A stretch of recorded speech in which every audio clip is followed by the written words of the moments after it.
Salam alaikum, Gamal Comme Abina. ça, là. Alors, est-ce que tu peux te présenter, s'il te plaît? Bon, très rapidement, je suis militant associatif au démarrage. Après, je me suis engagé dans beaucoup d'interventions médiatiques, ce qui fait qu'au bout d'un moment, j'ai fini par prendre une carte de presse. À côté de ça, on militait beaucoup pour les questions, évidemment algériennes en premier, puis palestiniennes, sud-africaines, les questions décoloniales. Donc, c'est un peu là-dedans que je m'inscris. Panarabiste, évidemment, panafricaniste, donc l'idée de l'union du monde arabe et de l'union de l'Afrique, un peu sur la lecture de Nasser. Et en substance, je suis fils de militant politique aussi. Et j'ai repris un peu le flambeau de mon père. On est à côté de ça, chef d'entreprise. On est aussi artiste, on dessine, on peint, on fait beaucoup de choses, donc on est un peu polyvalent. Quand je dis on, c'est parce qu'il y a d'autres personnes qui travaillent avec moi, je suis pas seul, Dieu merci. Ce qui fait qu'effectivement, on a une action assez importante. J'interviens dans une vingtaine de médias à travers le monde. Moi, en France, je suis plutôt sur CNews en France, beaucoup RT France à l'époque, moi maintenant, malheureusement. Mais sinon, je suis sur beaucoup de médias algériens, orientaux, africains. C'est un peu ça mon ancrage. Super. Et bientôt chinois d'ailleurs, c'est les Chinois qui Chinois, arrivent. carrément. Ouais, ouais, ils sont venus me chercher C'est super, ça, c'est pour me faire venir. super. Pour Ouais, c'est un avoir plaisir. une voix française Mhm. qui porte jusqu'à la Chine, ça fait plaisir. Absolument. C'est un plaisir. Gamal, alors déjà, voilà, donc on a un retour là de Tamim Ness. Beaucoup d'invités de qualité sur votre chaîne, c'est super. Bah oui, c'est super. Je remercie Plaisir. Gamal d'ailleurs parce que il est très pris et il a tout de suite dit oui. Il m'a proposé tout de suite. En plus, il m'a ouvert la voie à ce que je souhaitais. Il m'a dit vas-y, si quel sujet tu veux évoquer, moi je suis là, je peux répondre à ta communauté. Donc ça fait plaisir les amis. Voilà. Donc Gamal, moi je voulais commencer avec un sujet évidemment d'actualité, un sujet qui nous touche tous. C'est évidemment la question de la Palestine et de Gaza. Comme tout le monde, on voit que malheureusement la situation ne s'améliore pas. On voit que le bilan humanitaire s'aggrave. Toi, comment tu vois la chose? Comment tu as vu le déroulé depuis le 7 octobre jusqu'à aujourd'hui? Comment tu vois la chose en Palestine? Déjà au niveau humanitaire, bien sûr, mais après au niveau géopolitique. Qu'est-ce que tu dis de tout ça, toi, de ces massacres-là qui ont lieu actuellement à Gaza, dans l'indifférence internationale? Non, pas la différence internationale, je ne serais pas Hmm. dans cette logique-là, parce qu'en réalité, le monde entier réagit. Ouais, Les Occidentaux moins, puisque c'est les dirigeants qui ont toujours cette relation malsaine avec l'antisémionniste. ouais, Mais ce qui est certain, c'est que non, non, il y a vraiment une vraie mobilisation mondiale sur ces questions-là. Même l'Allemagne, qui a empêché les manifestations, a dû plier devant le poids des manifestants, qui sont essentiellement d'ailleurs, il y a les Turcs évidemment, il y a quelques Arabes, mais massivement des Allemands, des Européens. Donc, en Australie, en Angleterre, des manifestations massives. ouais, Aux États-Unis, plus de 800 manifestations, ce qui n'a jamais existé à l'époque. Hein. On ne manifestait jamais en faveur ouais, des Palestiniens. Donc le monde entier est plutôt favorable, les peuples du monde entier sont plutôt favorables au peuple palestinien parce c'est qu'ils vrai. se rendent bien compte qu'il y a un problème. D'abord, ils se rendent compte des manipulations, ils se rendent compte qu'on a fait croire, l'extrême droite sioniste israélienne a fait croire que les Palestiniens étaient à terre, qu'ils ne se relèveraient pas parce qu'il y avait des techniques ultra sophistiquées, des murs de 1 milliard de dollars, des miradors, des drones, des avions de surveillance, des satellites, tous ces moyens techniques qui ont volé en éclats le 7 octobre. Alors il faut savoir que ça n'est pas un accident le 7 octobre, c'est arrivé à la suite de multiples infractions et agressions sionistes sur la mosquée d'Al-Aqsa, c'est pour ça qu'ils ont appelé ça déluge d'Al-Aqsa, et c'est arrivé avec la combinaison de toutes les factions palestiniennes qui se sont coordonnées pour la première fois pour agir et interagir. Maintenant, on est sur la Cisjordanie. Donc le 7 octobre, c'est 50 ans jour pour jour, avec un jour de plus.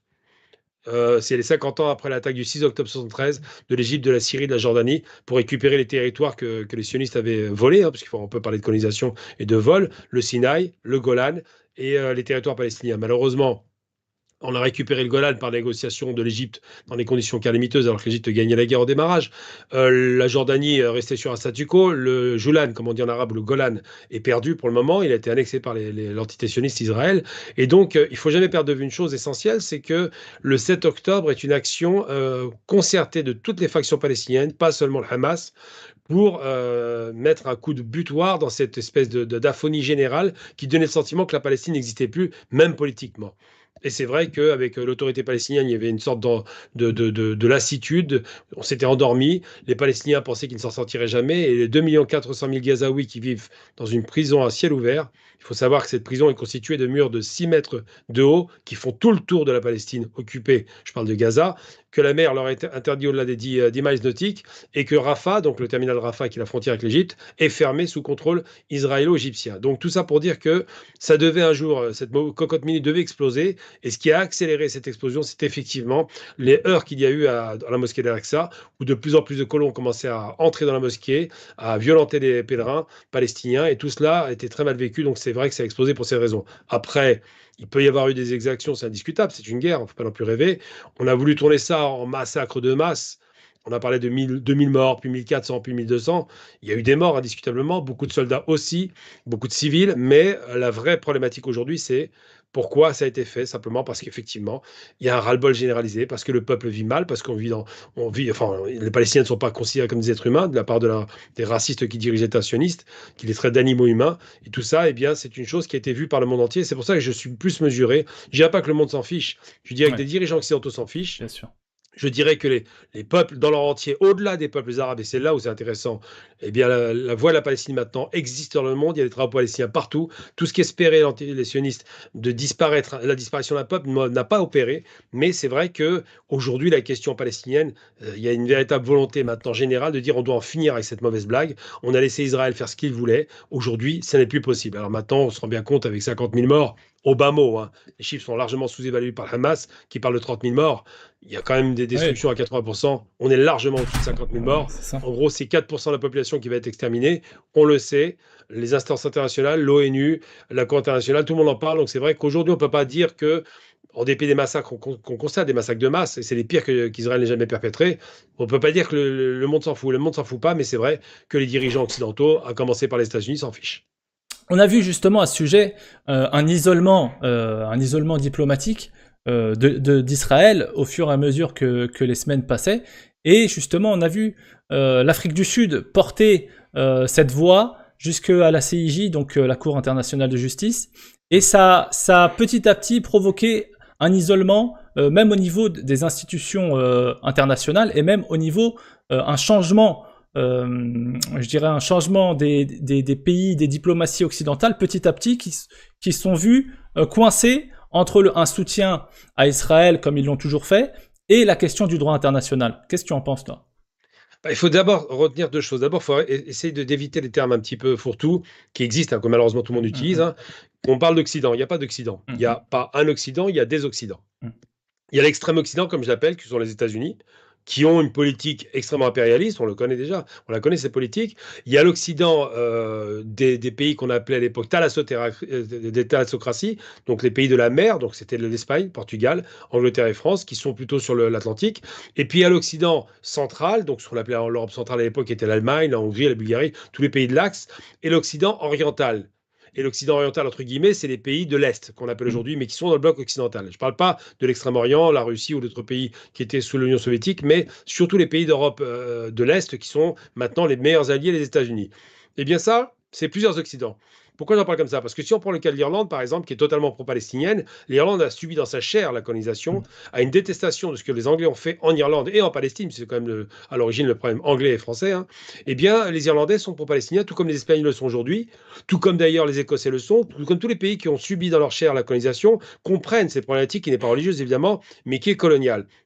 Donc cet Occident-là n'est pas uni, puisqu'on a des Irlandais qui ne sont pas en faveur, les Espagnols qui commencent à se prononcer, des Allemands, il y a des courants qui commencent à se prononcer, même si l'État allemand n'est pas du tout en faveur d'eux, et d'autres pays comme la Belgique ou d'autres qui ont commencé à se positionner de façon beaucoup plus détachée vis-à-vis d'Israël, qui joue la carte toujours du passé, alors qu'ils ne sont même pas concernés. Je veux dire, c'est les grands-parents de certains Israéliens qui sont concernés. Pour l'essentiel, la plupart sont partis aux États-Unis. Je parle de ceux qui ont survécu au massacre des nazis. Et donc, ces gens-là utilisent cette mémoire collective, qui est une mémoire violente, qui est une mémoire extrêmement douloureuse et qui se comprend. On les a traités comme du bétail, on les a exterminés, c'est indiscutable. Mais à côté de ça, on utilise ça comme un moyen de chantage pour pousser l'Occident, qui a une lourde responsabilité, l'Occident français, je veux dire, et évidemment allemand, donc c'est l'Occident qui a fait la guerre et qui a martyrisé, je parle de l'Autriche, et on ne va pas rentrer en détail, qui a martyrisé les Juifs, ben, il joue cette carte de la pression. Cette carte de la pression, à ce fameux chantage antisémitisme, ne peut pas opérer au niveau des Irlandais. Ils n'ont Bien sûr. aucune part dans les massacres. Ça ne marche pas avec les Écossais, ça ne marche pas avec les Espagnols, même s'il y avait un pouvoir fasciste, il ne s'est pas lié à Hitler. Donc tout ça fait que cet Occident est éclaté. Ensuite, il y a les peuples. Je l'ai dit tout à l'heure, les peuples occidentaux sont vent debout vis-à-vis de ce qui se passe. Ils voient bien quand on tue des femmes, des enfants, quand on fait un test, on bombarde une première fois un hôpital pour voir si ça passe en accusant les Palestiniens, puis après on bombarde des hôpitaux massivement, ça passe, il n'y a pas de problème, donc ils s'autorisent tout. Et surtout, il y a une détestation de l'extrême droite sioniste israélienne qui est raciste, qui le revendique, qui est suprémaciste, qui est complètement illuminée par des questions religieuses complètement tordues parce qu'elles ne sont pas réelles. La vraie religion juive ne préconise pas ce qui est fait là-bas et s'autorise à dire on fait ce qu'on veut quand on veut, de toute façon on est les maîtres du monde. C'est stupide. Ceux qui pensent ça, je parle de dirigeants sionistes actuellement, sont des imbéciles parce qu'ils ne sont les maîtres de rien du tout. Ils sont les dépendances de l'Amérique et de l'Angleterre. Mais c'est vrai qu'aujourd'hui, ils dépendent d'ailleurs de l'Amérique et de l'Angleterre.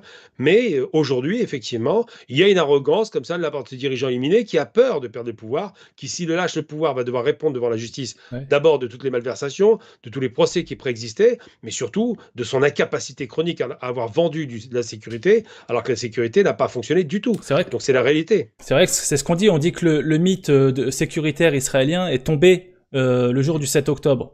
Mais Tout à fait. voilà. Mais finalement, est-ce que là Benjamin Netanyahou n'est pas dans une démarche d'aller jusqu'au bout, jusqu'au boutiste, c'est-à-dire perpétrer comme ça ces crimes de guerre, je sais pas jusqu'à quand et jusqu'à où, hein, c'est aussi la question que tout le monde se pose, jusqu'à où il sera prêt à aller, et puis finalement d'aller encore beaucoup plus loin, peut-être même, on parle d'attaquer le Liban. Qu'est-ce que vous en pensez? Alors moi je pense, je suis un peu comme vous là-dessus, on peut penser qu'il ira très loin effectivement, sauf que ce sombre criminel, on peut l'utiliser le terme exact, hein, c'est un criminel de Bien guerre sûr. et le terme est autant on n'a pas encore la validation juridique, des exactions génocidaires, Mm. puisque c'est pas encore acté sur un plan juridique, donc je m'aventure pas là-dessus, même si effectivement bombarder les populations qui ne peuvent pas sortir d'un territoire, ça s'apparente à du génocide. Mais bon, on n'en est pas là. Par contre, le crime de guerre, le crime de masse, il est largement documenté. Mm. Quand on aime tue, des médecins, des journalistes, des civils, essentiellement, c'est un criminel et c'est un terroriste. Parce que frapper la population civile, c'est un acte de terreur. Je rappelle, pour ceux qui n'ont pas compris la terreur, quand on met dans le mot terrorisme, on met souvent des arabes, des musulmans pour essayer de caractériser le fait, en disant c'est des monstres. C'est pas ça la terreur. La terreur, c'est utiliser une politique de terreur, en l'occurrence, de toucher des civils pour obtenir des résultats politiques. Je prends l'exemple de la terreur entre 1793 et 94 en France. Ouais. Pour écraser tous les courants royalistes, on a utilisé la méthode de la terreur. On a coupé des têtes à n'en plus finir, on a massacré les populations civiles, on a été jusqu'en Vendée pour massacrer 200 000 Vendéens. Donc ça, c'est une politique de terreur qui est une politique. Ça n'est pas une action gratuite ou barbare et sauvage, même si c'est barbare. Mais c'est pas seulement sauvage, c'est réfléchi. Et bien, ce qui se passe avec Netanyahou, c'est qu'il utilise la terreur pour que les Palestiniens partent, soi-disant de leur plein gré, alors qu'il veut les terroriser pour leur donner le sentiment Gaza, c'est fini, vous n'y vivrez plus, de toute façon, c'est invivable parce qu'il a tout détruit, les infrastructures. Mm. Mais à côté de ça, dans ce terrorisme d'État, c'est comme ça qu'on l'appelle, il oppose un terrorisme de type fédéinique, on va dire de fédéine, palestinien, qui lui, effectivement, a pu utiliser la terreur. S'ils ont tué des civils, évidemment c'est de la terreur, puisqu'on terrorise des populations civiles, mais il n'en demeure pas moins que, essentiellement, aujourd'hui, la proportion de morts, 1% quasiment, démontre que le terrorisme le plus important, c'est l'État sioniste, parce qu'il a les moyens de le faire, et surtout parce qu'il prend aucun risque.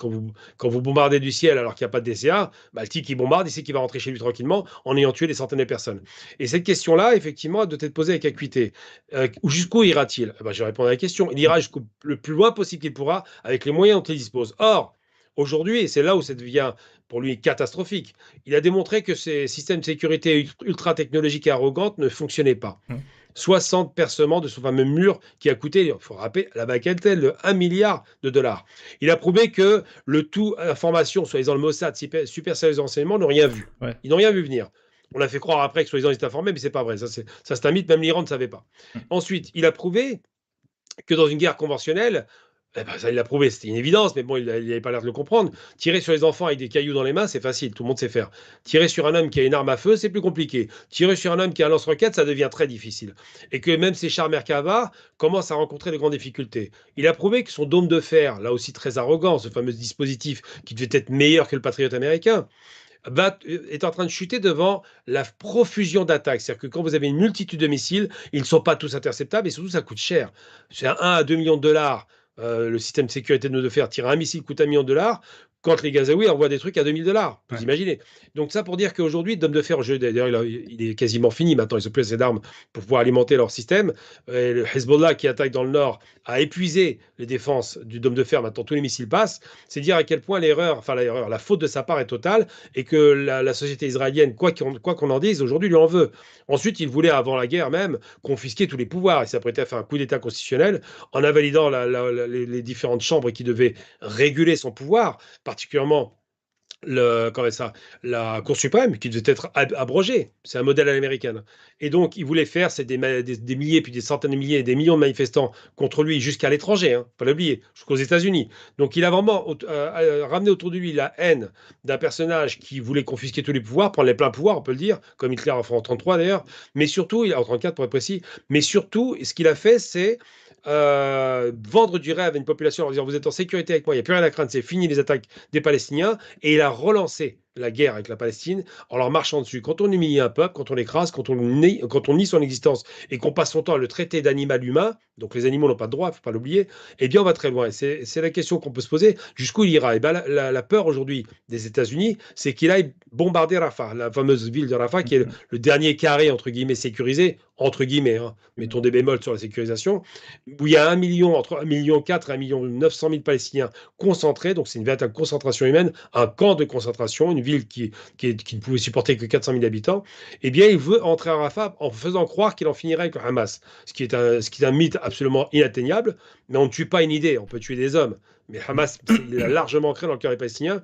Et cette question, est-ce qu'il va faire ou pas? Il est probable qu'il y aille, il est probable qu'il y ait des morts, mais il est probable aussi que son gouvernement tombe entre-temps. Justement, on a vu que les États-Unis, notamment l'administration Joe Biden, faisaient pression sur Benjamin Netanyahou en expliquant que c'était une ligne rouge d'attaquer Rafah. Pourtant, dans le même temps, les États-Unis offrent, ou en tout cas vendent du matériel militaire. Bon, je crois on est à plus de 100 contrats d'armement depuis le 7 octobre, ce Mm. qui est énorme. Et là, récemment, on a encore vu des avions de chasse F-35, je crois, qui allaient être Mm. vendus ou Offert, offerts à offert, Israël. offert, c'est cadeau. Incroyable, incroyable. Mm. Et donc, comment se fait-il que du côté des Américains, on ne se rende pas compte, ou en tout cas, on le sait, mais on laisse faire comme ça Benjamin Netanyahou aller jusqu'au bout, et tout en tenant un double discours qu'on a bien vu hypocrite, que ce soit à l'ONU ou ailleurs. Bah, j'aimerais reprendre, je vais paraphraser Poutine, c'est pas un personnage que j'aime particulièrement, mais bon, il y a de bonnes sorties parfois. Ouais. Et il avait parlé de l'empire du mensonge. En parlant de Mm, l'Occident. Bon, mm. il parle de l'Amérique en réalité, surtout l'Amérique, celle qui tient le marketing et les médias. Et il disait que c'est l'empire du mensonge, parce que dès qu'ils parlent, c'est pour mentir, pour masquer leurs crimes, pour masquer leurs intentions, pour masquer leur volonté, soi-disant, de répandre l'humanisme dans le monde, alors qu'ils passent leur temps à répandre la mort. 30 ans quand même de guerre, hein, c'est pas rien. Et quand il dit empire du mensonge, il ne se trompe pas. Quand l'Amérique, officiellement, parce qu'il y a une élection qui arrive, Ouais. parce qu'il y a des enjeux, parce que les démocrates sont plutôt, contrairement aux républicains, plutôt à gauche, Logique. plutôt anti-guerre, un peu comme l'était ce grand homme politique, le seul d'ailleurs qui a eu les États-Unis, qui était Carter, qui était anti-guerre. Hein, clairement, c'est un homme de paix, Carter, qu'on le veuille ou non. Eh bien, la base électorale jeune américaine démocrate en veut à ce barbare de Biden, qui est un va en guerre, hein, depuis toujours d'ailleurs, c'est pas d'hier. Elle lui en veut parce qu'effectivement, il soutient bec et ongle en le revendiquant. Je suis sioniste, il l'a dit dès le départ, alors qu'il est protestant. Il soutient bec et ongle Israël. Et donc, on peut se poser la question de savoir pourquoi est-ce que d'un côté, il y a un discours? Bah, simplement parce qu'il a peur de perdre les élections et qu'il faut faire croire à sa base électorale qu'il est humain. Et de l'autre côté, il y a des faits. Les États-Unis, c'est 700 milliards de dollars de budget militaire, dont une partie allouée gratuitement, il ne faut jamais perdre de vue, à Israël parce qu'ils considèrent que c'est un État quasiment américain. C'est-à-dire qu'ils protègent leur petit enfant chéri, c'est leur base avancée dans la région, c'est très utile de l'avoir et donc ils le font. Et à côté de ça, il y a un discours officiel et puis officieux. La dernière chose dont on peut dire que ça commence à être une ligne à bouger, c'est quand l'Algérie, qui a manœuvré habilement d'ailleurs avec l'Afrique du Sud, c'est une action qui était faite à deux, hein, concertée. C'est pas du tout l'Afrique du Sud d'un côté, CIJ, puis l'Algérie de l'autre. Hein. L'Algérie savait qu'elle serait pendant 2 ans membre non permanent du Conseil de sécurité, donc elle devait et elle allait porter la question palestinienne. Elle a toujours fait cela. Elle l'a fait d'ailleurs sur la dernière Ligue arabe. Elle a reporté la question palestinienne. Elle fait tout pour que la Palestine ne soit pas oubliée. Il ne faut jamais oublier le rôle de l'Algérie, il est déterminant. Eh bien, l'Algérie elle se positionne par rapport à ça. Elle a dit quoi? Elle a porté plusieurs propositions à l'ONU qui sont malheureusement pas coercitives, mais au moins symboliquement Ouais. ça pèse, de projets pas de loi, mais de projets de résolution, qui ont été écartés plusieurs fois, mais qui ont obligé au bout d'un moment les États-Unis à s'abstenir. comme disent les Chinois, qui ne dit mot consent. Donc le fait de ne rien dire, ça veut dire qu'on est d'accord. Et ça, ça a été très mal vécu par Netanyahou, qui aujourd'hui sait qu'il est lâché par son parrain américain. Ne jamais se tromper d'une chose, c'est important. C'est pas Israël qui dirige l'Amérique, ça c'est les mythes qu'on entend chez beaucoup d'antisémites ou de dingos qui n'ont pas compris la géopolitique. C'est l'Amérique qui dirige Israël, c'est elle qui la crée, c'est elle qui l'alimente, c'est elle qui la finance, 3 milliards de dollars de dons par an, c'est elle qui l'arme, c'est elle qui l'équipe sur un plan technologique, et c'est elle qui veut que cette base reste en permanence parce qu'ils ont perdu en 79 l'Iran. C'est pour ça qu'il y a une obsession pro-israélienne, c'est parce qu'ils ont perdu leur gendarme de la région qui était l'Iran. Et donc aujourd'hui, l'Amérique maintient ce soutien, mais se rend bien compte que l'autre criminel délirant de Netanyahou, qui est un jusqu'au boutiste et un batteur en guerre, ne se rend pas compte qu'il est en train de perdre la guerre. Alors il la perd pas sur le plan de la mort, hein, il tue beaucoup de Ouais. gens. Il la perd sur le plan de l'idéologie et de la géopolitique, parce qu'il a montré ses faiblesses. Parce que son mur était inopérant, parce que les Palestiniens sont passés tranquillement avec le sourire, avec des parapentes, enfin, c'est des méthodes incroyables, avec des motos, enfin, c'était extraordinaire, et que lui disait qu'une mouche ne passait pas. Il faut jamais Ouais. perdre ça de vue. Ouais. Donc les premières choses. Ensuite, son service de renseignement arrogant, dont il disait que c'était les meilleurs du monde, ils n'ont rien vu venir. C'est vraiment assez incroyable. Parce que les, j'ai envie de dire que les Américains n'aient pas vu, à la limite, c'est à peu près logique. La CIA n'est pas forcément partout. Mais quand même, on est sur le territoire, on a des caméras partout, des micros partout, on surveille les portables, on trace tout, et ils n'ont rien vu venir. Donc ça prouve qu'il a démontré que les services d'enseignement, Shin Bet et surtout le Mossad, sont pas si compétents que cela, loin s'en faut. Et Et puis, justement, dernière ah, chose, excuse-moi, vas-y, Kamal, fini, vas-y. dernière chose pour finir mon propos, dernière chose, de rappeler une chose, c'est que quand on prend une telle déculottée sécuritaire et qu'on prétend, parce qu'il a cru qu'il allait reprendre le territoire en 6 jours, hein, 7 mois plus tard, il n'y arrive pas, que les roquettes continuent à être tirées de partout, du nord au sud, eh bien, il démontre qu'il n'en est pas capable. Donc maintenant, il va dans le bain de sang, hein, c'est la technique à la Custer, mais malheureusement, ça ne paye pas. Ouais. Parce que d'abord, il est détesté, parce que son pays est détesté, parce qu'il met en insécurité les juifs du monde entier qui sont toujours catalogués comme étant israéliens, ce qui n'est pas souvent le cas, et surtout parce qu'il montre que c'est un barbare et qu'il ne vaut pas mieux finalement que les nazis. Quand les nazis vont bombarder, par exemple, pour finir, quand ils vont bombarder pendant la guerre contre la Pologne, Varsovie, ça dure 4 semaines, ça ne dure pas 7 mois. Ouais, bien sûr. C'est dire un peu le niveau de barbarie. Donc il a démontré toute son incapacité et en même temps son niveau de barbarie et d'inhumanité. Et là, c'est problématique. Et une dernière chose très importante, parce que les gens ne savent pas assez ça, il faut le répéter, Netanyahou est descendant d'un homme, d'abord il a perdu son frère dans une opération militaire sur une question palestinienne, à l'époque il y avait, je crois que c'est en Europe, il y avait une prise d'otage et son frère est mort. Déjà, c'est un homme qui est pétri de haine. Ensuite, il a été éduqué par un père qui était fan de Mussolini. Il faut jamais oublier que c'est un suprémaciste, qu'il est occidental, c'est pas un oriental, hein. Il veut faire croire qu'il est légitime dans la région, il ne l'est pas. Eh bien, cet homme-là est pétri de haine par rapport à son frère et pétri de suprémacisme raciste par rapport à son père. Comment peut-on imaginer négocier avec un fou qui refuse même l'idée de l'existence d'un peuple de Palestine? Ce n'est pas possible, les Américains le savent et vont bientôt se débarrasser de lui. C'est super intéressant tout ce que tu me dis là, Gamal. Je tiens à dire là qu'on est déjà plus de 200 sur le live, donc ça fait plaisir, les Mm. amis. Ça fait plaisir que vous soyez aussi nombreux à nous écouter. Mm. Je vois qu'il y a beaucoup de commentaires aussi, énormément. Donc voilà, les amis, désolé, je peux pas tous vous lire parce qu'il y a énormément de commentaires. Ça fait plaisir.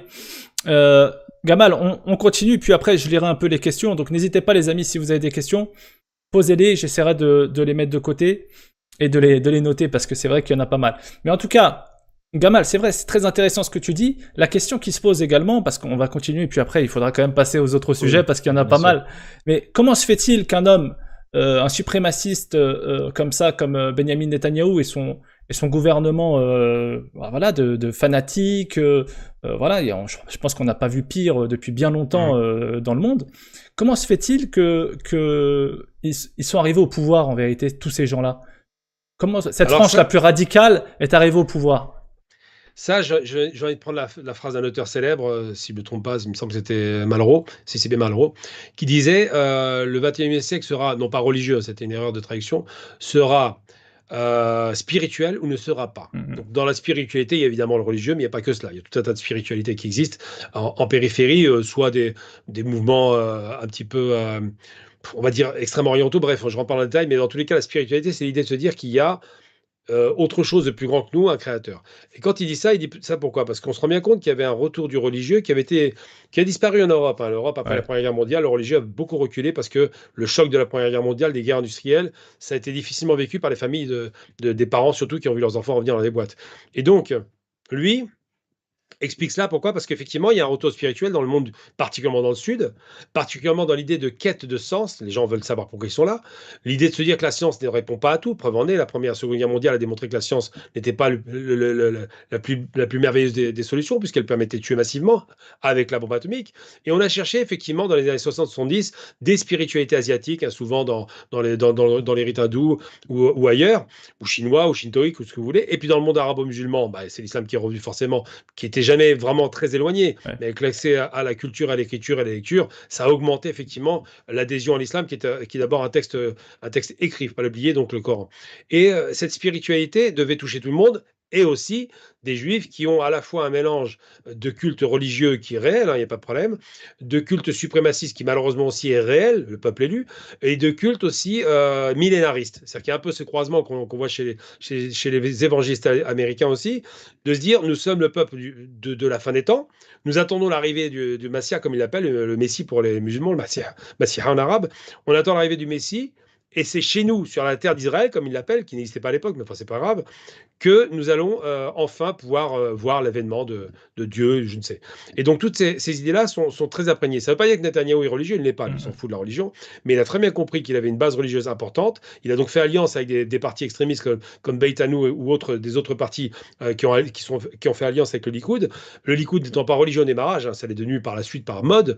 Et donc, il y a ce mélange à la fois de quête spirituelle, de quête religieuse, suprémaciste, qui va se greffer à autre chose. Et là, c'est pourquoi d'ailleurs c'était inventé à une époque, on a parlé beaucoup de Freud et de l'idée de la psychanalyse. C'est une question intéressante, parce que ça arrive juste après la guerre. C'est l'idée de se dire que c'est un peuple qui a été traumatisé, et il a été réellement traumatisé, on ne peut pas le discuter là. Quand on voit les images, on ne se pose même pas la question. Pour ceux qui croient qu'il n'y a pas eu d'extermination, qu'il n'y a pas eu d'Holocauste, si. De toute façon, même s'il n'y a pas eu d'Holocauste, la torture qu'ont subi ce peuple, le fait d'être marqué comme du bétail, déjà, on n'a même pas besoin de se poser la question de savoir s'il y a eu l'Holocauste. C'est déjà un Holocauste au départ. Donc après le reste, c'est presque un raffinement dans la barbarie. Mais il y a une chose qui est certaine, c'est qu'ils ont été martyrisés, torturés, chassés. Ils ont subi en Europe, et uniquement en Europe, des pogroms, parce qu'on a tendance à tout mélanger. Il n'y a pas eu de pogrom en Palestine, hein. Bien sûr. Pogrom, c'est une population minoritaire massacrée par la majorité et le pouvoir. Donc on ne mélange pas tout. C'est-à-dire qu'ils n'ont pas le pouvoir. Ils sont en Oui, c'est minorité. vrai Ils que sont maintenant en... on explique en Mm. fait que le 7 Mm. octobre est un pogrom, alors que Oui, ça, c'est bête. historiquement les pogroms avaient lieu en Europe Mm. centrale contre les minorités juives, et évidemment après il y a eu la Shoah, etc. Ce qui a poussé Mm. beaucoup de juifs à se rendre soit en effet aux États-Unis et une partie s'est rendue en Israël. Et on a vu par exemple l'Allemagne et des pays Mm. d'Europe centrale soutenir bec et ongle dans le même temps Israël, alors que ce sont ces mêmes pays historiquement qui sont Mm. responsables des massacres contre les juifs. Et aujourd'hui, ils accusent les musulmans et les pays arabes d'être antisémites et d'être responsables des massacres israéliens, juifs, etc. Qu'est-ce que tu en penses, toi? Bah, d'abord, il y a une chose, il faut faire très attention au terme. Moi, le terme Shoah, je le réfute. Il n'existe D'accord. pas, c'est un terme qui a été utilisé par les sionistes et non pas par les juifs, hein, je précise bien qu'il y a une différence. Hum, Le terme réellement consacré, c'est Holocauste, qui est Holocauste. utilisé par le monde anglo-saxon. Il n'y a que la France et Israël, évidemment, qui utilisent ça. C'est un terme qui a été fabriqué dans les années 90 par Israël, par un journaliste israélien, si je ne me trompe pas, qui a utilisé le terme de Shoah pour caractériser cela avec un aspect religieux. Non pas que Holocauste n'est pas religieux, mais c'est vrai que ça, c'est un aspect religieux avec la prononciation israélienne. Sur l'hébreu moderne, qui est d'ailleurs pas très beau, l'hébreu ancien était beaucoup plus beau, mais ils ont expurgé 8 lettres de phonétique qui étaient difficilement prononçables par les Européens pour créer l'hébreu moderne avec des ra partout, ce qui fait que c'est une langue qui n'est pas tellement agréable à l'écoute, alors que l'hébreu ancien est très belle, hein, c'est une très belle langue, hein. Et donc, il ne faut pas perdre de vue une chose, c'est que quand on parle de Holocauste, comme on dit, ou l'Holocauste, quand on parle de pogrom, c'est caractérisé dans le temps par effectivement l'Europe. L'Europe, alors il y a un croisement de plusieurs choses. Il y a d'abord, effectivement, traditionnellement, l'antisémitisme catholique et chrétien, qui était quand même assez présent, surtout catholique d'ailleurs, parce que les protestants n'étaient pas antisémites. Et surtout, il n'y a pas que l'Europe de l'Est, hein. On a vu les pogroms sous les tsars, effectivement. On l'en voyait aussi jusqu'en 46. Il ne faut jamais perdre de vue que jusqu'en 46, après la Seconde Guerre mondiale, en 45-46, il y a encore des pogroms en Pologne, hein. Ouais. Et des pogroms ont commencé d'abord en France et en Espagne. Isabelle la catholique, quand elle arrive, elle commence les pogroms. C'est elle qui va créer cette fameuse ruelle, cette fameuse pièce d'étoffe jaune qui devait représenter le juif parce que c'était une pièce de monnaie en or, hein, c'est pour dire qu'ils ont vendu Jésus. Donc on va mettre une pièce sur eux pour montrer que c'est un peuple infâme. Et c'est elle qui va inspirer Hitler plus tard avec cette étoffe, cette fois-ci jaune, sous forme d'une étoile. Mais c'est la même logique, hein. Mhm. Hitler qui était d'ailleurs un catholique fervent et pratiquant, contrairement à l'idée reçue. Et l'essentiel des nazis étant catholiques, hein, 80% d'entre eux, effectivement, cette logique un peu de haine anti-juive liée aux religieux existe. Après, il y a la haine raciale. C'est d'ailleurs la raison pour laquelle le terme antisémitisme est créé en Allemagne par un journaliste dans les années 20.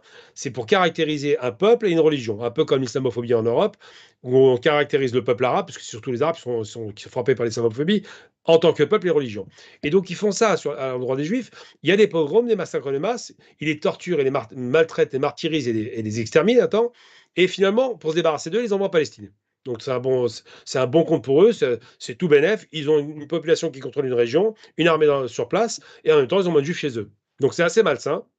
Lord Balfour, qui était un très grand antisémite, a utilisé cela. Il était très heureux de dire c'est bon, on va se débarrasser d'eux, en même temps, on va contrôler la Palestine. Donc c'est assez malsain. Mais en vérité, cette peur des pogroms est une peur qui était légitime, parce que c'est vrai qu'à chaque fois qu'ils allaient quelque part, on les massacrait. Mhm. Pour des raisons, mais vraiment complètement bidons. Vous avez, je sais pas, une famine, c'est la faute des juifs. Vous avez un puits empoisonné, c'est les juifs qui vont empoisonner les puits. Ce genre de mythe comme ça qui était fabriqué pour dire c'est un peuple de fourbes, leur faites pas confiance, c'est Judas en permanence. Mhm. Donc c'est ça qui a fait qu'effectivement ils sont devenus comme ça. Et le fait d'avoir vécu toute leur existence comme ça, moi, si on s'intéresse un peu à la littérature, aux philosophes par exemple, si vous vous intéressez un petit peu aux philosophes juifs allemands ou juifs européens en général, on retrouve souvent cette idée-là d'un peuple qui est poursuivi, pourchassé, qui est inquiété. Il y a une sorte de qu'ils ont transporté, qui s'est accéléré après la Seconde Guerre mondiale, une sorte de peur presque traumatique qui est réelle, que le monde voudrait leur peau, qu'on voudrait absolument les éliminer, les exterminer, en finir avec eux. Et donc ce traumatisme, ce trauma collectif est réel et s'explique. Et ça s'est transformé en Palestine en une véritable paranoïa. C'est-à-dire que le juif palestinien, moi j'ai discuté avec un juif sioniste plutôt, qui venait de Palestine, qui est arrivé en France, qui était d'origine iranienne d'ailleurs, et à l'époque c'était un ami, hein, et on était au lycée ensemble, et puis il m'a dit, il m'aimait bien, c'était vraiment un type vraiment formidable, et un beau jour il m'a dit, mais on parle de la question palestinienne, il m'a dit, mais tu sais pas à qui t'as affaire, mais ces gens-là sont les animaux, n'ont rien à voir avec toi, tu ne leur ressembles pas. Je lui ai posé une seule question, pas 10, hein. Est-ce que tu as déjà parlé à un Palestinien? La réponse était non. Ils n'ont jamais parlé aux Palestiniens. Et les quelques juifs qui ont parlé aux Palestiniens ont vu complètement craquer cette idée que c'était des monstres inhumains et Mhm. barbares.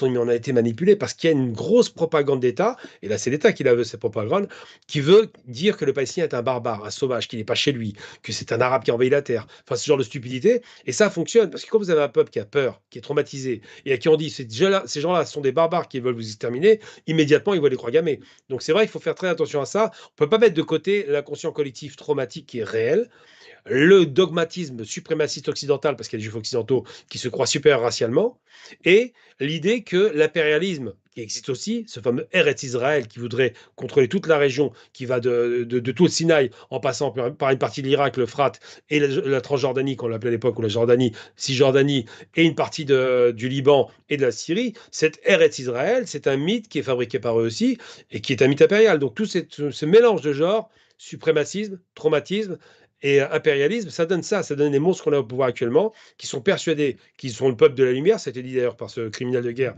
Netanyahou, il est persuadé que c'est le peuple de la lumière, et qu'en face, c'est le peuple de l'obscurantisme. Il faut juste rappeler à Netanyahou que la lumière vient des musulmans et des arabes, et que l'obscurantisme, c'est plutôt l'Occident. Mais ça, c'est un truc qu'il n'a pas compris. Donc il faut faire très attention à ces termes-là. Super Gamal, merci hein, parce que c'est super Hmm. intéressant. À ce sujet, j'ai des commentaires qui passent et j'ai un commentaire d'un pro-israélien qui me dit, et ça rejoint ce que tu disais justement, hein, Hmm. c'est marrant parce que il explique en fait que il te dit, lis la Bible, Israël a été donné aux Juifs bien avant les Occidentaux. Et comment se fait-il, voilà, comment on arrive à un tel fanatisme et expliquer que le cadastre d'un pays, J'allais quoi, dire. voilà, et, il est décidé par un livre saint. Alors déjà, d'abord, Israël n'a pas été donné aux Juifs, ça c'est n'importe quoi, parce qu'Israël n'a jamais existé. Il faut commencer par le début. Il n'a jamais existé. Ce qui a toujours existé, c'est la Palestine. On commence par le début. C'est pas parce que un petit roi ou un roitelet ou un petit empereur ou je ne sais quoi a pu squatter une partie de la Palestine que c'est Israël. Il faut arrêter de délirer, parce qu'à ce moment-là, moi j'ai envie de dire, mais retourne en Égypte, puisque le peuple hébreu et non pas israélien, il faut te confondre, le peuple hébreu vient d'Égypte. et est parti sur une terre qui croit être promise par Dieu, où coulait le miel et le lait. Mais ça, on connaît en islam. La problématique, c'est pas de savoir si Israël doit exister, puisqu'Israël, c'est une fabrication occidentale qui a été créée par des chrétiens, contrairement à l'idée reçue. Ça ne se résume pas à Théodore Herzl au congrès de 1897-98 à Bâle, qui va créer un État. C'est pas un homme, un journaliste qui vient d'Europe centrale, qui va expliquer aux gens, je vais créer un État sur une terre qui n'est pas la mienne. Il était sous contrôle en plus turc, il faut se rappeler à l'époque. Eh bien non, cette idée-là est fausse. Mais cette façon de parler de religion comme de cadastre, ça mène loin, parce qu'à ce moment-là, si on part du principe qu'on parle de cadastre, à ce moment-là, on va se mettre du côté chrétien qui devait essaimer dans le monde et faire rayonner le christianisme de sa lumière merveilleuse partout en massacrant les peuples, c'est aussi un cadastre. Si on parle de l'idée que le monde musulman, qui est une religion universelle comme toutes les religions demeurant, se présentait comme un impérialisme, ce que ça n'est pas. À ce moment-là, le monde entier a vocation à être musulman. Ouais. Et si on parle effectivement d'un cadastre d'un peuple qui est un peuple qu'on disait errant, ça aussi c'est une fabrication d'histoire malheureusement catholique, chrétienne, qui ont voulu caractériser le peuple juif comme un peuple errant qui n'a pas droit à une terre, ce qui est ridicule. Tous les juifs sont chez eux là où ils vivent, c'est ça la différence. Un juif algérien est algérien, voilà ce que je pense. Un juif marocain est marocain, irakien est irakien, et palestinien est palestinien. Mais on ne peut pas réduire ça à l'idée de se dire l'État-nation jacobin fabriqué par la Révolution française devient une jonction avec un peuple juif hébreu au départ, pas les Khazars en l'occurrence, parce qu'il y a beaucoup de polémiques qui se prennent pour les Orientaux aussi, et ce peuple juif hébreu peut se mettre d'accord avec l'État-nation qui était un peu laïcard, il faut le reconnaître, pas encore au départ, mais quand même, qui était anti-religieux, ils vont se mettre d'accord sur une idéologie jacobine pour dire bah, notre livre saint est d'accord avec l'État-nation pour créer un État en Palestine. Ça ne veut rien dire.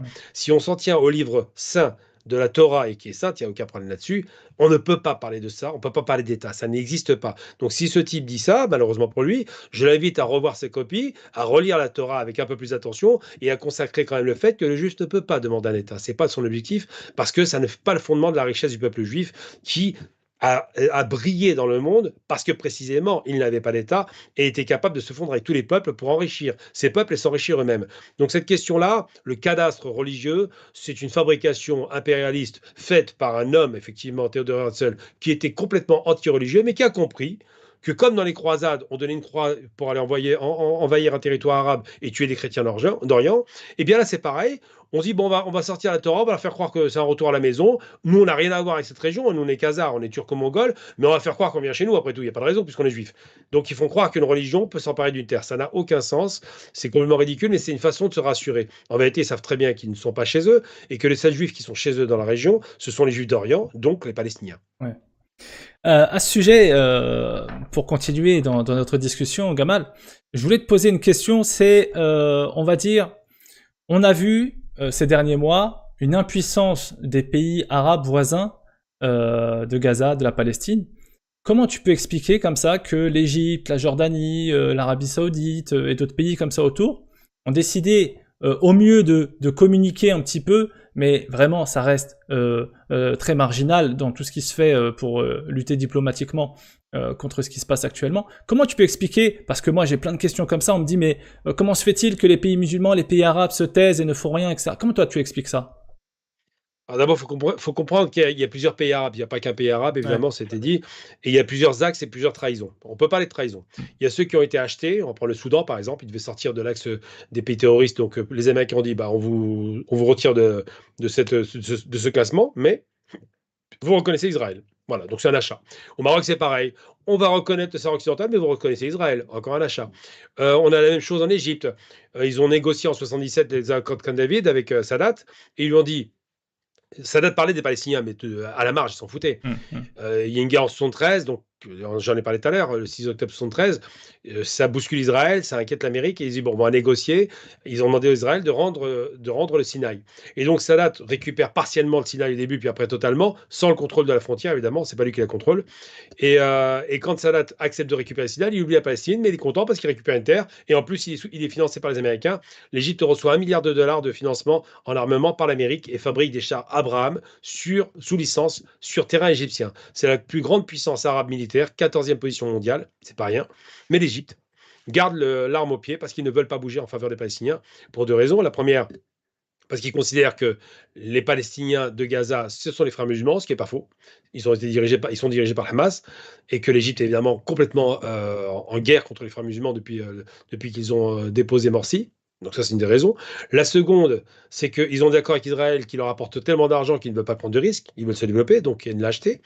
Et d'autres pays arabes comme les Jordaniens ont aussi composé dans les années 90 avec Israël. En 94, ils signaient un accord de paix parce qu'ils croient à ce lancement des fameux accords d'Oslo qui n'aboutiront pas. Mais ils maintiennent leur accord de paix alors que le peuple jordanien n'en veut pas. Pour rappel, 80% des Jordaniens sont palestiniens. Et la femme du roi de Jordanie est palestinienne, c'est vous dire.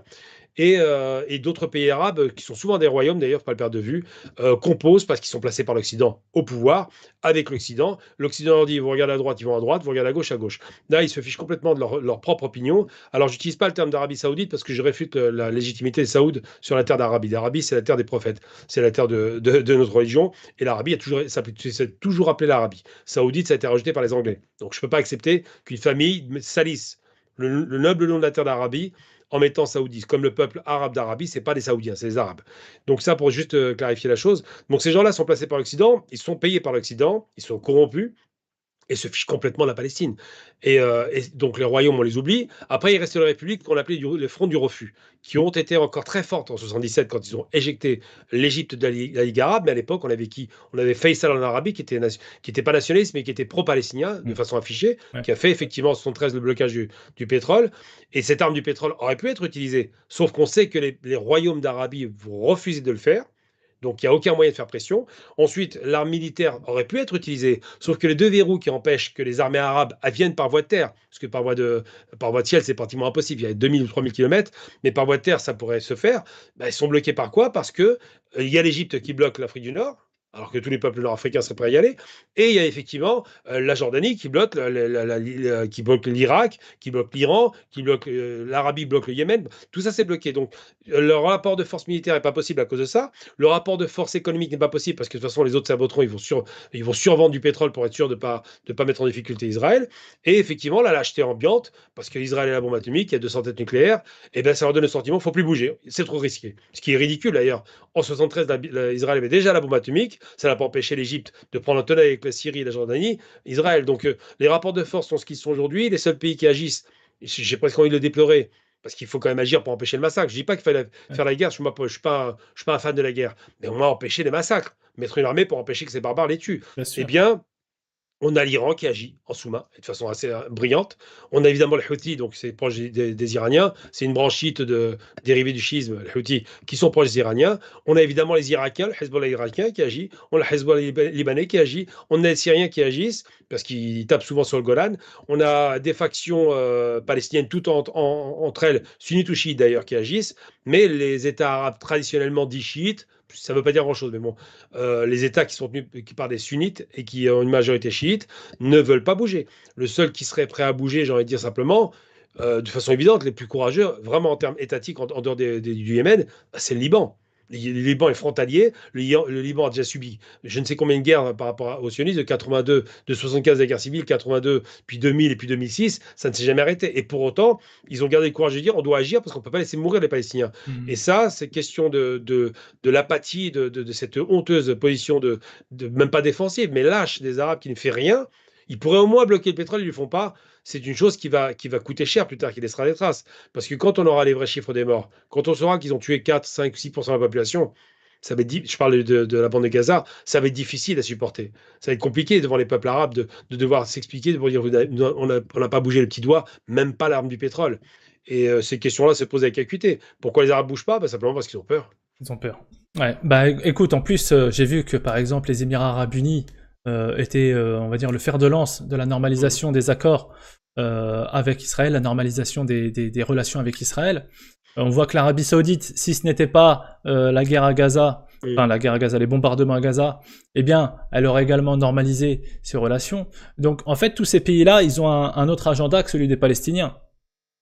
Et surtout le monde arabe, parce que la Palestine, c'est quoi? C'est une émanation du monde arabe. Ouais. C'est pas seulement les Palestiniens. Hmm. C'est un territoire traditionnel du monde arabo-musulman. Et j'englobe beaucoup de territoires. L'Afrique du Nord n'est pas essentiellement arabe, mais ça reste de culture arabo-musulmane.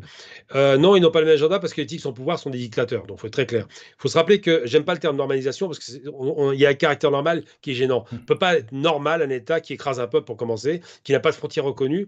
On ne peut pas être normal la relation avec un État qui va tuer au nom d'un suprémacisme raciste et qui dit que les Palestiniens, donc les Arabes, sont pas des sous-hommes. Ils n'ont pas utilisé le terme nazi. Des animaux humains, c'est encore plus sale. Donc on ne peut pas dire normalisation, il faut dire capitulation. Ils ont capitulé devant la force américaine et pas israélienne qui leur a dit faites ça, sinon il y aura des problèmes. Donc pour garantir leur petit confort matériel, ils ont dit bon d'accord, on va ouvrir l'ambassade, on va se mettre d'accord avec eux, on va être gentil avec eux. Le mépris qu'a Israël pour le Maroc par exemple, qui est évident, pas pour les dirigeants, ils sont contents d'avoir des dirigeants qui ont accepté de faire la paix avec eux, mais le peuple marocain, ça passe très très mal les manifestations pour eux. Ils ne Bien comprennent pas sûr. que ce peuple-là continue à être pro-palestinien en dépit des pouvoirs en place. Eh bien, il faut se poser la bonne question. Moi, je le répète régulièrement, le problème d'Israël, c'est là où il y a un problème. D'abord, cette propagande pour faire que la population israélienne devienne complètement psychotique, presque des criminels tous en masse qui ont envie de tuer de l'arabe. Ouais. Ça, c'est inquiétant. Il faut que ça change. Il faut éduquer les gens. Et deuxième chose, parce que moi, je suis contre le meurtre des civils, d'où qu'ils viennent, où qu'ils soient. Je considère que les civils sont toujours les dindons de la farce et que c'est insupportable de voir qu'on tue des civils gratuitement pour rien. Là, en l'occurrence, malheureusement, c'est les Palestiniens qui prennent, mais ça arrivera tout le temps, malheureusement. Puis deuxième chose, cet État fait la paix avec les dictatures. Mais depuis quand vous faites la paix avec une dictature, ça rapporte quoi? Rien. Ils avaient fait la paix avec l'Iran, c'est pareil, du Shah d'Iran. Une révolution islamique, plus de paix. Donc s'ils font pas la paix avec les peuples arabes, plutôt que les dictatures qui peuvent sauter à tout moment, eh bien il y aura toujours une instabilité. Or, cette idée de se dire les dictatures vont tenir les peuples arabes quoi qu'il arrive, on l'a vu en 2011. Ça n'a pas été forcément vrai, mais si malheureusement c'est souvent plutôt des républiques des monarchies qui sont tombées. Mais ce qui est certain, c'est qu'ils font la paix avec les pires. Or, les peuples vomissent ces dictatures. On prend l'exemple de l'Arabie, par exemple. Le dictateur actuellement qui est en place, qu'on appelle un roi, le peuple le déteste. Il essaie de les acheter. Il veut les séduire. Il veut réformer. Mais ça ne change rien. Il les déteste. Pourquoi? Parce qu'ils vivent comme des laquais. Parce qu'ils se sentent dévalorisés. Parce que de dire qu'on est un Saoudien, c'est pas glorieux. Ouais. C'est pareil pour le Maroc. Cette humiliation d'avoir fait une paix alors que le peuple n'a même pas demandé ou même obtenu ou négocié, c'est pas accepté. Et ces questions-là se poseront avec acuité parce que plus tard, il faut rendre des comptes, il faut dire au peuple, mais pourquoi vous n'avez pas bougé? Puis ces peuples vont se dire: «Mais vous vous rendez compte un peu l'humiliation? On est 340, presque 400 millions d'Arabes, on n'a pas été capable de se mettre d'accord sur ça? Bien sûr. On a la plus grande puissance économique, on a le gaz et le pétrole et on n'est pas capable de faire pression, même sans faire la guerre, faire pression. Vous coupez le robinet et c'est réglé». Eh bien, cette question-là se pose réellement. Et donc, c'est vrai qu'Israël fait la paix avec dictature. Quand la dictature tombe, bah, Israël perd la paix. Donc, c'est pas de la paix. Ça s'appelle la négociation avec les pires. Aujourd'hui, il faut vraiment penser, si on veut se projeter plus tard, d'abord à faire descendre les tensions, ensuite à envisager une paix réelle et durable, et envisager réellement de rétablir à minima la Palestine dans un État qui soit viable. Et non pas cette espèce d'horreur. Je ne crois pas au retour de la Palestine, c'est impossible aujourd'hui. Je pense qu'il faudrait faire un État multiconfessionnel, multiethnique, Ouais. et que les gens apprennent à se connaître. C'est la seule solution. Parce qu'il n'y a aucune raison que des Juifs qui sont nés là-bas, qui ont toujours vécu là-bas, restent pas là-bas. Ce serait inadmissible, comme en Afrique du Sud d'ailleurs. Et il n'y a aucune raison que le Palestinien qui est chez lui encore, il faut le rappeler, ne reste pas chez lui. Bien Ce sûr. serait aussi inadmissible. Donc faire en sorte que cette région se pacifie, c'est d'abord écarter les extrémistes du pouvoir, sortir de cette propagande crasseuse qui a été mise en place, et faire en sorte effectivement que cette région qui aurait dû être un paradis sur Terre redevienne ce qu'elle aurait dû rester, un paradis. Merci Gamal. En tout cas, c'est super passionnant ce que tu nous dis. Hein. Franchement, je vois les commentaires. Tout le monde est très content. Merci. Bah déjà, tu partages ton savoir et en plus de ça, c'est très bien dit. Hein. Donc, ça nous fait vraiment plaisir de t'avoir ce soir. J'invite tous les amis là à s'abonner, hein, à s'abonner au compte. On va continuer à proposer des revues de presse et des analyses. Gamal, Inch'Allah, reviendra s'il peut, hein, évidemment, parce que je sais qu'il Ah est bah, très pris. Mais dans toute cette affaire, en fait, aussi, elle a montré une chose, Gamal. Elle a montré que, comme tu l'as très bien expliqué, les seuls pays arabes qui se sont opposés au massacre à Gaza, ce sont des pays qui, on va dire, sont des satellites ou en tout cas ont des liens particuliers avec l'Iran. Et donc, l'Iran, aujourd'hui, a pris une place vraiment particulière au sein du Moyen-Orient puisqu'elle devient donc cet axe de la résistance, comme on aime la définir, avec toutes ces milices et tous ces groupes armés qu'elle est capable de financer, de former, etc. Toi, quand tu vois comme ça toutes ces milices qui sont capables Voilà, par exemple, les Houthis qui sont capables d'aller s'en prendre aux États-Unis, aux intérêts américains, aux intérêts israéliens. Quand tu vois les milices irakiennes qui sont pourtant aussi qui étaient dans le pouvoir, qui Mhm. sont dans le Ouais, pouvoir irakien, qui sont capables aussi d'attaquer une base en Jordanie. Comment tu expliques ça? Est-ce que l'Iran aujourd'hui a pris une place, on va dire, essentielle dans le Moyen-Orient et carrément même dans le monde, je dirais? Alors, oui, il y a 2 aspects. Dans le Moyen-Orient, Ouais, effectivement, parce qu'on parlait beaucoup de croissance chiite. Il n'y a pas de croissance chiite, mais ouais, il y a une influence considérable de la part des Iraniens sur des groupes qui sont favorables et qui sont effectivement d'obédience chiite. Pas seulement. On se rend compte, par exemple, que l'Iran, avec le Hezbollah, effectivement, clairement, il y a un véritable lien organique parce qu'ils partagent la même religion, mais ce même Iran va soutenir le Hamas qui n'est pas du tout chiite. ouais. Donc, il n'y a pas de chiites en Palestine, très peu de chiites en Palestine, il y en a, mais très peu. Donc, il y a 60% de chiites à Bahreïn, ça a effectivement stabilisé à un moment donné Bahreïn. Ce qui se passe, c'est que, je parlais de la révolution arabe, ce qui se passe, c'est que l'Iran a su habilement éviter les guerres. Elle a subi 8 ans de guerre avec l'Irak, c'est vrai, mais après, en sortant de la guerre, Israël a passé son temps à dire qu'il faut bombarder l'Iran, c'est notre pire ennemi, et ils ont raison là-dessus. Pas pour les mêmes raisons. Eux, ils disent que c'est pour la bombe atomique, c'est leur pire ennemi parce que sur un plan idéologique et sur un plan conventionnel, l'Iran est plus dangereuse qu'Israël parce que les Iraniens ont dans le culte chiite, alors je vais faire un truc très rapide, le culte chiite, c'est le culte du martyr. Je résume vraiment, j'écrase, hein. Ouais. Parce que malheureusement, Hussein Hassan tué dans la prière à la mosquée, parce que Ali, enfin, tous ces cultes-là de l'imamat est toujours teinté de l'idée du martyr. Et donc les Iraniens ont fait pendant la guerre en Irak, ils ont été capables d'envoyer des myriades de combattants qui allaient mourir pour le martyr. Donc la peur que recèle l'idée du chiisme iranien, c'est de se dire que ces gens-là font ça pour Dieu et sont capables de donner leur vie. Tout le monde n'est pas capable de ça parce que c'est difficile. Tout le monde a peur de mourir, c'est pas la question. Mais eux dépassent cette peur-là. Et ce qui se passe, c'est qu'ils sont à la fois, ils ont réussi un tour de bras, ils ont évité la guerre, de nouvelles guerres, ils n'ont pas été entraînés dans les révolutions arabes, ils n'ont pas été entraînés dans la seconde guerre du Golfe, ou la troisième pour être précis, parce qu'il y a eu une trois, en 2003, et ils ont bénéficié à plein de la chute de Saddam Hussein, en plaçant leurs différentes milices. Alors, il y a eu Moqtada Sadr, qui était la plus grande milice iranienne, mais d'autres aussi, qui existent aujourd'hui, qui sont très actives, dont le Hezbollah. Et donc, ce qui se passe, c'est qu'on a plusieurs courants comme ça, chiites ou affiliés au chiisme, comme la Syrie. Par exemple, la Syrie, c'est pas vraiment des chiites, Mm. mais il y a un lien direct, il y a une sorte d'émanation, une sorte de remix du schisme iranien ou de syncrétisme avec le sunnisme et le chiisme, qui fait que ces pays sont proches idéologiquement. Mais pas seulement, il y a aussi l'idée de l'axe de la résistance qui a fondé réellement ce que Nasser avait fait à l'époque, l'idée qu'il faille résister à Israël parce que c'est l'impérialisme occidental et que de toute façon l'Occident nous fera toujours du mal. Et donc ils ont su agréger tout ça autour d'eux et créer une sorte de ciment très puissant. Et pourquoi est-ce que c'est puissant? Parce que l'Iran est une grande puissance industrielle. Mm. Parce que contrairement à l'idée reçue, par exemple, la Turquie, on voit que c'est un pays qui se développe indiscutablement. Ils ont une belle réussite économique. Ils sont un peu en difficulté en ce moment, mais ça reste quand même un pays qui est monté très fort. Mais la Turquie n'a pas la qualité de l'Iran en matière de développement et de puissance industrielle. Pourquoi? Parce que la Turquie ne maîtrise pas le nucléaire, l'Iran si. La Turquie ne maîtrise pas le spatial, n'envoie pas de satellites, n'ont même pas de lanceurs, l'Iran si. La Turquie n'a pas d'industrie militaire, si ce n'est quelques drones Baytar, l'Iran si. La Turquie a une industrie civile tout juste naissante automobile. L'Iran, ça fait très longtemps que Khodro, ce fabricant iranien, existe. La Turquie a des relations très, très compliquées entre l'OTAN et puis l'Est. Ils sont mitoyens, l'Iran aussi. Donc l'Iran a vraiment pris le devant de tous ces pays qui auraient pu être des concurrents naturels, que ce soit l'Irak ou la Turquie. Je parle de la Turquie pour cette raison-là. Et aujourd'hui, la Turquie est neutre sur la question palestinienne, même s'il y a beaucoup d'effets d'annonce, l'Iran est actif. Et donc cette idée de résistance qui a été écornée à l'époque avec le Hezbollah quand il est intervenu en Syrie, ça n'a pas été très glorieux, mais quand même, cette idée de résistance est restée et commence à séduire toutes les masses arabes. Et à partir de là, eh bien, on se rend bien compte que l'Iran, le grand gagnant, qui est une grande puissance industrielle, c'est pour ça qu'ils sont gagnants, qui fabriquent, ils ont inventé un concept de drone, c'est le drone Shahid, le drone qui va se suicider. C'est extraordinaire comme idée. Ils ont battu tout le monde, parce que ça sert aux Russes actuellement avec l'Ukraine, et ça fait des ravages. Ça sert aux Palestiniens, Houthis, ça sert aux Libanais. Ils utilisent ces drones Shahid qui sont à la fois quasiment pas détectables et qui sont radicaux. C'est-à-dire c'est des missiles guidés qui vont jusqu'au bout de leur objectif et qu'on peut parfaitement éviter. Ils peuvent éviter parfaitement les radars. Tout ça pour dire voilà que cet Iran-là est devenu très puissant et que l'idée de l'axe chiite a été invalidée. Dieu merci, j'ai envie de le dire.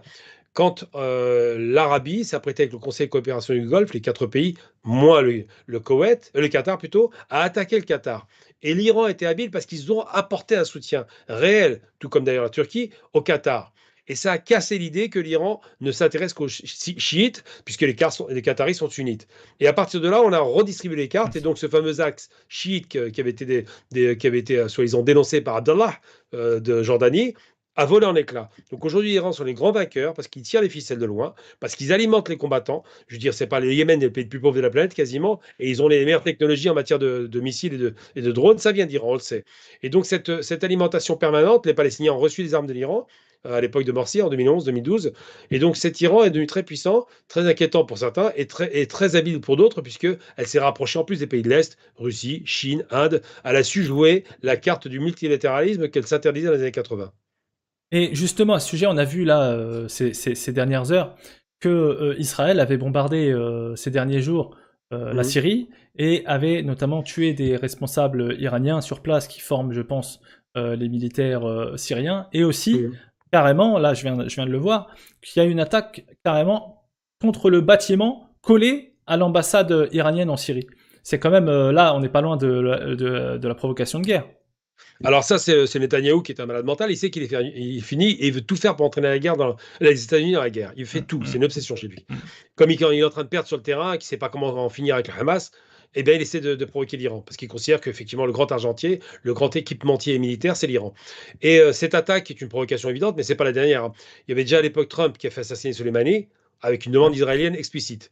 Ensuite, ils ont assassiné pas mal de responsables des gardiens de la Révolution, ces fameux gardiens de la Révolution qui sont la milice idéologique et le bras armé de l'Iran, qui garantissent effectivement le pouvoir iranien, mais pas seulement, qui sont aussi des gens qui vont former, c'est les conseils militaires, qui forment à l'extérieur. Ils ont formé les gens du Hezbollah, à l'époque de Hamal, l'ancêtre du Hezbollah. Ils ont formé tout un tas de milices irakiennes. Donc, ils ont su faire. Et les Américains les connaissent très bien et en sont inquiets. Pourquoi? Parce que pendant la guerre d'invasion barbare états-unienne en Irak, à partir de 2003, il y a eu ce qu'ils ont appelé le surge. Ils ont relancé la guerre. Et ce qui s'est passé, c'est que eh bien, il s'apprêtait à attaquer l'Iran. Il y a eu quelques tentatives un peu ridicules. L'Iran a montré deux moyens extrêmement puissants. Ils ont dit, si vous nous attaquez, on va alimenter les milices et ça va vous coûter cher. Bilan des courses, en moins d'un mois, les Américains ont perdu 3000 hommes parce qu'ils ont envoyé des engins explosifs extrêmement, qui faisaient des dégâts sur les véhicules militaires Humvee américains, qui sautaient en cascade. Donc là, il y a eu une panique. Et ensuite, et surtout, parce que l'Iran a démontré, si jamais il y avait la moindre inquiétude, une attaque directe sur les réserves de pétrole saoudiennes. Ça veut dire quoi? Ça veut dire qu'ils ont attaqué la moitié des réserves de pétrole, des champs pétroliers, en passant par le Yémen. Toujours la même stratégie, c'est jamais direct, hein. Le Yémen a revendiqué cette attaque, donc le risque était marginal. L'Iran était celui qui donnait les missiles et les porteuses. Donc ils ont réussi à faire un coup de semence extraordinaire. Le pétrole étant très tendu, les Américains ont dit on arrête parce qu'il y a un risque sur le choc pétrolier. Donc on va s'arrêter là. S'ils bombardent les champs pétrolifères, c'est fini pour l'économie mondiale. Et ça les a fait réfléchir. Le problème, c'est qu'Israël s'en fiche complètement. Israël est un État qui vit à crédit, qui vit des subsides des États-Unis et du reste de l'Europe. C'est pas un État viable économiquement. Il y a de la connaissance, il y a de l'intelligence, il y a des gens qui ont un très haut niveau intellectuel, scientifique, c'est indiscutable. Je prends un exemple très concret. Pour ceux qui veulent boycotter, on ne peut pas tout boycotter. La clé USB a été inventée par un Israélien. Il y a tout un tas de Waze, par exemple, les systèmes de navigation de véhicules, c'est israélien. Donc, sur le plan scientifique, ils ont mis le paquet, comme les Iraniens Bien d'ailleurs, sûr. c'est la même structure, même logique, sur le savoir scientifique. Donc, c'est un pays qui a un vrai savoir, une véritable, enfin, une proportion à vouloir faire dans la haute technologie, c'est indiscutable, mais en même temps, c'est un pays qui n'est pas viable économiquement parce qu'ils ne sont pas rentables. C'est-à-dire que c'est un pays qui coûte cher, qui doit être protégé, dont le budget militaire est faramineux. C'est un pays qui a besoin de dons de l'étranger pour pouvoir boucler ses comptes. C'est un peu un pays endetté comme la plupart des pays occidentaux. Et c'est un pays, effectivement, qui est en guerre avec tous ses voisins ou en guerre larvée Ouais. ou en paix froide comme l'Égypte. Donc, c'est des questions qui se posent avec acuité. Donc, c'est un pays qui est. Cette paranoïa s'explique. Moi, je la comprends parfaitement. Quand on est au milieu d'un océan, comme ils le disent de façon très raciste, d'Arabes, eh bien, on a peur. Et évidemment, malheureusement, pour en sortir, il faudrait une négociation, mais ça va pas venir à l'esprit de l'autre criminel de guerre. Mais un jour ou l'autre, ça va arriver. Mais aujourd'hui, c'est un pays, effectivement, qui est en concurrence directe avec l'Iran et qui a peur de l'Iran. Donc, ça fait à peu près 30 ans que Israël demande le bombardement de l'Iran et ne l'obtient pas. Parce que les États-Unis savent quel genre de monstre ils ont en face d'eux. Quand je dis monstre, c'est un monstre industriel, hein, je ne parle pas d'autre chose. Bien Et sûr. donc, si les Iraniens sont attaqués, et ils l'ont annoncé eux-mêmes, ils ne mentent même pas, les Iraniens, ils annoncent la couleur. Si vous nous touchez, le pétrole, vous oubliez. On va vous bloquer les détroit d'Ormuz, on va vous bloquer les détroit de Bab el-Mandeb, on va vous flinguer on va vous bombarder toutes les réserves pétrolières et gazières, tous les champs pétrolifères, toutes les raffineries. Enfin, ça va être un massacre. J'avais un ami qui était d'ailleurs qui était proche du Hezbollah, qui était venu à Paris pour une discussion, un type très intelligent, hein. Il travaillait à l'époque pour RMC et qui avait dit si jamais l'Iran est attaqué, ce sera une boule de feu dans la région comme jamais le monde n'en a connu. Mmh. Parce que les Iraniens produisent leurs armes. Ils ont la possibilité de pouvoir tirer partout quand ils veulent. Donc c'est ça qui fait qu'il y a une peur réelle et que les États-Unis se disent: «Bon, on va peut-être calmer un peu le jeu parce que là, il y a un risque réel» et Israël le veut ce risque, pas les Américains. C'est ça qui est incroyable. C'est ça qui est incroyable, c'est que les Israéliens sont prêts à aller jusqu'au bout, en tout cas à Benjamin Netanyahou. Mmh. Et c'est un risque énorme pour la région et pour le monde, comme tu l'as très bien expliqué. D'ailleurs, à ce sujet, j'ai vu que ces derniers jours, l'Iran faisait des exercices militaires avec la Russie et la Ouais. Chine, ce qui mettait encore plus en valeur ce nouvel axe qu'on aime appeler, Mmh. cet axe Iran, Russie, Chine. Alors aujourd'hui, quand on voit ces exercices militaires qui se déroulent pas loin quand même de ce qui se passe, enfin au Moyen-Orient, pas loin de ce qui se passe, Mmh. que ça soit en Israël, au Yémen, etc. On n'est pas très loin, on va dire. Est-ce qu'on veut montrer qu'on est fort quand on fait des exercices comme cela? Pourquoi on fait ces exercices dans la région? Alors d'abord parce qu'ils veulent consacrer un nouvel axe qui s'est mis en place. Il faut pas oublier, c'est qu'il y a quand même des changements géostratégiques faramineux depuis 2022, depuis le 24 février, depuis que la Russie a décidé de taper à nouveau fort. Alors, il faut être clair, hein, la Russie, quand elle tape sur l'Ukraine, c'est quand même une politique un peu impérialiste, même si elle protège les populations civiles, ça reste quand même, on montre ses bras. On montre qu'on rigole pas, on a mis 20 ans pour s'armer, ils sont surarmés, les Russes, ils sont très puissants, Mhm. ils peuvent vivre en autarcie sans aucune difficulté. Et là, ils ont démontré effectivement une capacité d'action assez impressionnante qui a rebattu les cartes. L'Amérique avait besoin d'un adversaire puissant parce que le monde musulman, l'hydre islamiste, n'a pas fonctionné. Ils ont cherché absolument à caractériser un nouveau méchant avec les musulmans, ça n'a pas fonctionné. Ensuite, le péril jaune chinois, c'est pas trop en vogue, même s'ils sont inquiets économiquement. Par contre, le retour de la Sainte Russie, comme on l'appelait à l'époque, le retour de l'ex-URSS, ça les fascine parce que c'est un vrai géant qui est en mesure de faire face et qui est en mesure de devenir le nouveau méchant de la place avec un Poutine qui rigole pas. Et donc, on a effectivement cet axe qui s'est reconstitué, mais ça a commencé d'abord, après ce chamboulement géopolitique de 2022, par un rapprochement d'abord entre la Russie et la Chine. C'était inespéré. Je veux dire, la Russie et la Chine depuis 72, c'était catastrophique, ils ne s'entendaient plus. Mhm. Et là, ils se sont rapprochés de façon assez extraordinaire. Ça avait déjà commencé pendant les premières années de Poutine, mais là, vraiment une accélération d'histoire avec une Chine qui protège littéralement la Russie de tout ce qui lui manque. Ce second aspect, c'est le rapprochement de l'Iran des BRICS. C'est quand même quelque chose aussi d'incroyable. Parce qu'on se retrouve avec un pays comme l'Iran qui rentre dans les BRICS, comme l'Arabie. Ouais, Et la alors que, Chine a réussi un alors tour que c'est de un bras pays très extra. sanctionné, etc. Tout à fait. Oui, qui sont américaines depuis 40 ans. Ouais, Depuis la révolution islamique, c'est quoi, 44 ans maintenant? On est 45 ans, bientôt ouais, c'est 45e année. C'est 45 ans de sanctions et de guerre. ouais. Eh bien, ils sont rentrés dans les BRICS parce que d'abord, ils répondaient à des capacités économiques à y rentrer, c'est-à-dire qu'ils répondaient quand même à des contraintes économiques évidentes devant la Turquie. Ils sont rentrés devant la Turquie, ce qui est incroyable. Et surtout parce qu'ils sont rentrés dans les BRICS après que la Chine, qui avait proposé d'ailleurs d'obtenir la paix en Ukraine entre l'Ukraine et la Russie, on s'est moqué d'elle, a obtenu la paix entre l'Iran et l'Arabie. C'est vrai. Ce qui là était assez extraordinaire. Mm. Une Arabie qui achète des armes aux Russes. Ça aussi, c'est impressionnant. Donc on a vraiment un changement radical des relations géopolitiques qui font que ça penche plutôt à l'Est actuellement. D'abord, parce que les Américains ont montré pendant 35 ans que c'était des faiseurs de guerre, hein. Je veux dire, combien de pays arabes détruits depuis qu'on a lâché la bête après la chute du mur de Berlin? Ça a été l'Irak, ça a été la Somalie, ça a été la Syrie, ça a été la Libye. C'est quand même, ça fait beaucoup. Ça a été le Yémen. Ils n'ont pas arrêté de détruire les pays arabes les uns derrière les autres. Je parle même pas de la Palestine. Et ensuite parce que l'Amérique, bah, évidemment, ne pense qu'à elle-même, ce qui est logique, hein. C'est un pays qui est une obsession à la fois impérialiste et en même temps économique. Et donc, ils se sont dit, rapprochons-nous du bloc de l'Est, ce nouveau bloc de l'Est reconstitué, avec une Chine et une Russie qui redeviennent, même si ce n'est pas les meilleurs amis du monde, mais qui ont compris leurs intérêts convergents stratégiques et qui se disent, bah, on peut se mettre d'accord. On est concurrents, mais en même temps, la Chine, ça reste le géant économique. La Russie, ça reste un géant militaire. On peut se mettre d'accord, on se partage les parts de gâteau en Asie, on va sécuriser, on va se partager les parts de gâteau en Afrique, les Russes vendant plus d'armes qu'autre chose, et les Chinois faisant de la coopération économique très appuyée avec quelque part une sorte de Russie qui devient une sorte de nouveau gendarme dans la région, on pourra en parler par rapport au Niger par exemple, et tout ça a changé totalement la relation, et l'Iran a su habilement sortir du dogme des premières années de la révolution où ils voulaient exporter la révolution islamique d'Iran à l'étranger. Ils sont devenus un peu plus pragmatiques, un peu plus réalistes. Ils veulent plus exporter leur révolution, d'abord parce qu'ils sont chiites et qu'on leur envoie ça à la figure, et surtout parce que ça leur a pas rapporté grand-chose. Maintenant, ils veulent faire de l'influence, ils ont un jeu d'influence important, et ils veulent s'inscrire dans le débat économique et devenir puissants, peser. L'Iran est une immense civilisation, 6 000 ans d'histoire, et aujourd'hui n'a pas l'intention de ne pas redevenir cette grande civilisation, au moins sur le plan moyen-oriental, qu'elle a été à l'époque. C'est vrai que c'est un peu le retour des grandes civilisations avec Tout à la fait. Chine, la Mmh. Russie, Tout à fait. l'Iran. Enfin, voilà, comme tu disais tout à l'heure, on parlait du siècle des spiritualités, je crois que tu appelais ça comme ça. Mais là, on est C'est ça, carrément ouais. dans le siècle du retour des civilisations.